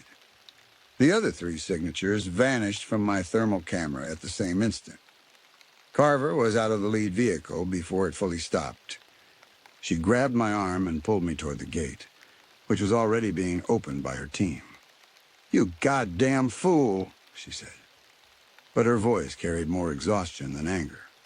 "You just confirmed what we suspected. They are escalating. They were not just trying to get into that bunker. They were drawing you out." Back at the station, Carver sat across from me while her team swept the building for something. She did not explain what. "How long have you known what they are?" I asked. She looked at me for a long moment, then seemed to make a decision. "We have known about them since the 50s. They are not from here, not from anywhere, we understand. The bunker they are trying to access contains remains of others like them. Specimens from the early days, before we understood we could not kill them, only contain them. What happened to the soldiers who disappeared in the 80s? The same thing that almost happened to you tonight. The entities do not kill, Theodore. They take. We do not know where or why. The people who get taken, they do not come back. Why not evacuate? Close this place permanently. Because the bunkers are the only thing keeping them localized. We open those seals and whatever is inside spreads. We abandon this valley and they follow. As long as someone is here, monitoring, reporting, they stay contained. Mostly. She stood up, preparing to leave. The activity is increasing. The attempts to breach are getting more sophisticated. We think they are preparing for something, a coordinated effort, which is why we need you here reporting everything, giving us warning when they finally succeed. When, not if. Not if, she confirmed. That door will not last more than another week. When it fails, when they get inside and reclaim what we took from them, we need to know immediately because then we evacuate. Then we seal the valley permanently. Then we trigger the contingencies that will ensure nothing gets out. She left me with that thought. Contingencies in a closed military valley with buried bunkers and entities that had been trying to reclaim their dead for 70 years. I sat at my desk looking at the red phone and understood finally what my real purpose was. I was not here to keep them contained. I was here to be the canary in the coal mine, to signal when containment finally failed so they could implement whatever terrible solution they had been preparing all along. The eastern quadrant was lit up on my monitors, sensors triggering in patterns that now looked disturbingly like communication. And Storage Facility 7's door, visible on the high-resolution cameras, showed new damage. They would be through within days, maybe sooner. And I would be here alone in the station when it happened. The door to Storage Facility 7 failed on my 43rd night in Coro Valley. I had been tracking its degradation for 6 days, watching through the high-resolution cameras as the metal progressively buckled under nightly assaults. Carver's team had stopped trying to reinforce it after the 3rd night. There was no point. Whatever forces the entities could bring to bear exceeded anything human engineering could resist indefinitely. The night started normally enough. I had completed my evening system check, logged the day's observations, nothing unusual during daylight hours, and settled in for what I knew would be another long night of monitoring. The sensor grid displayed on my screens like a field of stars, each red dot representing a potential trigger point. At 20:34 hours, 16 minutes earlier than the established pattern, the first sensors activated. Not in the eastern quadrant, everywhere. I watched the display board light up like someone had thrown a switch. Perimeter sensors, interior sensors, the tower cameras, everything was triggering simultaneously. The alarm system, which I had only heard during testing, began its warbling cry. I grabbed the radio. Regional Command, this is Station Coro. All sensors are active. Repeat, all sensors, valley-wide. This is not a drill. Nine's response came through with background noise I had never heard before. Multiple voices, alarm tones, the sound of rapid mobilization. Station Coro, we see it. Emergency protocols are in effect. Maintain position.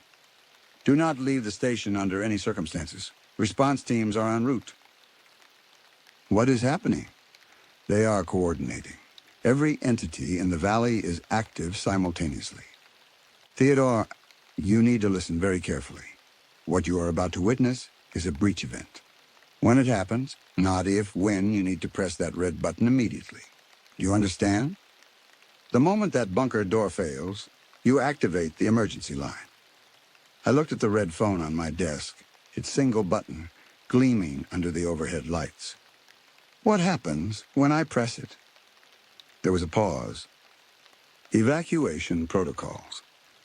You will have 30 minutes to reach the northern checkpoint. After that, the valley is sealed permanently. Nothing gets in or out. What about the response teams? They know the timeline. Theodore, I need you to acknowledge your understanding. 30 minutes from the moment you press that button. Not a second more, I acknowledged, my mouth dry. On the monitors, I could see them now, heat signatures converging from all directions toward Storage Facility 7. Not 5 or 10, dozens. They had been hiding in the hills, in the bunkers, in places the sensors could not reach. And now they were all moving with a singular purpose toward that damaged door. I switched through cameras trying to count them. 20, 30 more, appearing from the darkness with each passing minute. Some moved along the ground with that fluid motion I had witnessed before. Others seemed to descend from the hills with movements that did not follow normal physics. Too fast, too smooth, like they were sliding rather than walking, and they were all converging on the bunker. Through the thermal imaging, they formed a circle around Storage Facility 7. Then, as I watched, they began to move in synchronized patterns, like some kind of ritual or preparation. The heat signatures pulsed in rhythm, brightening and dimming in waves that spread through the gathered mass. At 21:47 hours, they attacked the door, not with the probing, testing approaches I had observed before. This was coordinated assault. Multiple entities pressed against the weakened door simultaneously, their combined force causing the metal to shriek even from 2 miles away. I could hear it through the station walls, a prolonged screaming of tortured steel. The door held for 3 minutes. Then, with a sound like a gunshot, the hinges failed. Through the camera, I watched the door tear away from its frame and fall inward, disappearing into the darkness of the bunker. The entities paused for a moment, their heat signatures motionless around the now open entrance. I reached for the red phone. "Do not," Nain's voice came through the regular radio. "Not yet. We need confirmation they are accessing the contents. If they just damage the door but do not enter, we can still salvage this." "They are going in," I said, watching the thermal display. The entities were moving into the bunker, their heat signatures disappearing as they crossed the threshold into whatever was stored inside. "Wait for my mark," Nain said. I watched 20, 30, 40 entities file into that bunker like a procession. They moved with purpose, with reverence almost. And then for 5 minutes, nothing happened. The valley was quiet. The sensors stopped triggering. Even the alarm had fallen silent. "Regional Command," I said quietly. "They are all inside." "Copy that. Stand by." The first entity emerged from the bunker at 21:56 hours, and I understood immediately that everything had changed. Through the thermal camera, it glowed brighter than before, like it was carrying something that radiated heat. As it moved away from the bunker entrance, I switched to visual camera and maximum zoom. What I saw made my blood freeze. It was carrying something, not equipment or technology, something organic, wrapped in material that might have been preservation material or might have been something else. And it was treating the burden with unmistakable care. They were retrieving their dead. More entities emerged, each carrying similar bundles. They formed a line, a funeral procession, moving away from the bunker toward the eastern fence. And as they moved, something else began happening. The sensors along their path started failing, not triggering, failing, going dark on my display board. It was like they were leaving a wake of dead zones behind them. "Regional Command. The sensors are going offline. I am losing coverage along the eastern perimeter." "We see it." Nane's voice was tight. "Theodore, press the button now." I pressed the red button. The phone activated immediately. A different voice I had never heard before. Male, clipped, military precision. "Station Coro. This is Contingency Command. Evacuation protocol initiated. You have 30 minutes from mark. Exit via Northern Checkpoint. Acknowledge. Acknowledged. Northern Checkpoint, 30 minutes. Be advised, all personnel must be clear of the valley perimeter by timer expiration. No exceptions. Contingency Command out." The line went dead. I grabbed my emergency pack, already prepared as per protocol, and ran for the door. But as my hand touched the handle, every monitor in the station simultaneously switched to the same camera feed, the eastern fence line. What I saw stopped me dead. They were not leaving. The entities, with their retrieved dead, were not heading for freedom in the hills. They were moving along the interior of the fence line, heading north, heading toward the station, toward me. I keyed the regular radio. "Regional Command. They are not dispersing. They are coming here. All of them." Static. Then Nane's voice distorted. "Station Coro, interference is getting worse. Need to know 30 minutes. The transmission broke apart into noise. I looked at my watch. 27 minutes until whatever contingency they had planned went into effect. The northern checkpoint was 8 miles away along the access road. In my truck, I could make it in 10 minutes if I left immediately. But something made me pause, made me turn back to the monitors. The entities were spreading out, forming a line that stretched across the valley floor, and in the center of that line, moving with that distinctive, impossible grace, was the large one.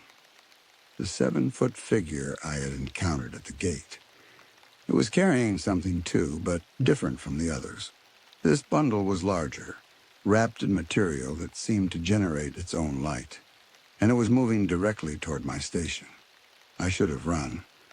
Every instinct screamed at me to get in the truck and drive, but I could not look away from that figure approaching across the dark valley floor. There was purpose in its movement. Intention that went beyond simple territorial behavior or retrieval of their dead. It stopped 300 yards from the station, clearly visible on the cameras. Now the other entities had halted as well, maintaining their line across the valley, waiting. The large one lowered what it was carrying to the ground with careful precision. Then it straightened and looked directly at the camera, directly at me. My radio crackled. Not Nan's voice. Not any voice I had heard before. It was multiple voices speaking in unison, creating harmonics that should not be possible from human vocal cords. "Theodore Bridger, we know you are there. We know you have been watching." I grabbed the radio with shaking hands. "How are you on this frequency?" "We have always understood your communication methods. We have been listening since you arrived, since others before you arrived, since this valley became our prison. What do you want? To show you what you have been guarding, to show you what your kind took from us, and why we have tried so desperately to reclaim it. Through the window, I could see the figure unwrapping what it had brought from the bunker. The material fell away, revealing something that made my mind struggle to process what I was seeing. It was a body, or what remained of one, but it was not like the elongated, pale entities I had been observing. This one was smaller, more delicate, and even from 300 yards away, even in the darkness, I could see features that were almost beautiful. Proportions that suggested peace, rather than the predatory efficiency of the others. We are not invaders, the voices continued. We were explorers, investigators, the ones you captured, dissected, stored, and sealed in facilities across your world. They were peaceful contact missions. That one, the figure gestured to the body it had laid out, was designated, as your kind would say, an emissary, sent to establish communication. Your military captured her vessel in 1953, imprisoned her, studied her, eventually killed her when she could provide no more useful data, and then stored her remains here in this abandoned place, hoping we would forget. My watch showed 22 minutes remaining. We never forgot. We have searched for our lost ones across decades of your time. This valley, these bunkers, contain 7 of our kind. 7 who came in peace and were met with violence. Tonight we reclaim them. Tonight we finally bring them home. I cannot stop you, I said into the radio. You were never here to stop us. We know. You were placed here to observe, to be the warning when we succeeded. Your kind is prepared to destroy this valley, to seal it so thoroughly that nothing can escape. We understand this. But we needed you to understand first, to witness, so that somewhere someone knows the truth about what happened here. The figure gestured, and the other entities began moving again, not toward the station, but toward the northern perimeter, toward freedom in the hills beyond the fence line. They moved in formation, each carrying their recovered dead, and as they reached the fence, they did not climb it or cut through it. They simply passed through it like it was not there. The fence material rippled like water where they touched it, then returned to solidity after they had passed. Within minutes, all of them had crossed the barrier and were disappearing into the darkness of the hills. All except the large one. It remained in front of the station, holding the body of the emissary. We leave you with a choice, Theodore Bridger. You can flee this valley, reach your checkpoint, save yourself while your kind destroys the evidence of their cruelty, or you can stay and bear witness to what they feared most, that someone would finally understand what was taken from us. My watch showed 19 minutes. If I stay, what happens to me? You become the memory, the record that cannot be erased. When this valley is sealed, when your kind believes they have buried their secrets permanently, you will remain as testament. Not taken by us. We do not take the unwilling, but preserved in this place beyond time, until someday your species is ready to face what they have done. I looked at the monitors at the empty valley, now at the departing entities carrying their dead to whatever waited beyond the hills. I looked at my emergency pack by the door, at the keys to my truck, at the northern checkpoint just 8 miles away, and I made my choice. I sat down at the desk and opened the logbook to a fresh page. I began writing everything I had witnessed, everything I had learned, everything Carver and Nyan had told me. Not in clinical terms, but in raw truth. The missing soldiers who had been taken because they had discovered what I had discovered. The containment facilities storing bodies of peaceful explorers. The governmental machinery that had spent 70 years hiding first contact because it had gone so terribly wrong. My watch showed 15 minutes. Through the window, I could see the large entity still waiting.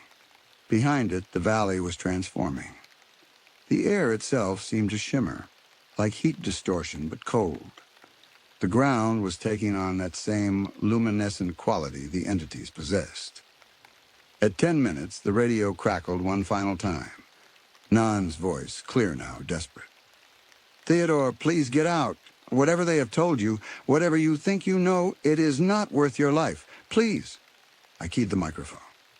"Nah, someone needs to remember. Someone needs to be here when they finally dig this place up. Whenever that is, and tell them what really happened. That we were not the victims. We were the aggressors, and they came in peace." "Theodore," I switched the radio off. At 5 minutes, the entity outside turned and walked away, leaving the body of the emissary on the ground like an offering or an accusation. It disappeared into the hills, and I was alone. At 1 minute, the transformation became visible, even without cameras. The valley floor was glowing now, pale light spreading from the eastern quadrant outward like dawn, but wrong, cold. The bunkers were collapsing inward. The fence was dissolving into that water like state and staying that way. At 0, everything went white. They found the station 3 months later when the sealing operation was complete, and they finally sent teams back in to verify the contingency had worked. The building was intact, preserved perfectly, sitting in a valley that no longer quite existed in normal space. Inside, they found logbooks filled with meticulous observations, camera footage that showed everything. And sitting at the desk, as if he had just dozed off during a quiet night shift, they found Ranger Theodore Bridger. He was not dead. Medical scans showed brain activity, heartbeat, respiration, but he would not wake up, would not respond to any stimulus. His body temperature was exactly 59 degrees Fahrenheit, and it would not change regardless of external conditions. They moved him to a facility that officially does not exist, filed reports that will stay classified for another 50 years, and tried very hard to convince themselves that the entities were hostile, that the containment was necessary, that the cost was justified. But sometimes the people monitoring Theodore report that he seems to move in his sleep, that his lips form words they can never quite hear, that his eyes, though closed, track things that are not visible to anyone else in the room.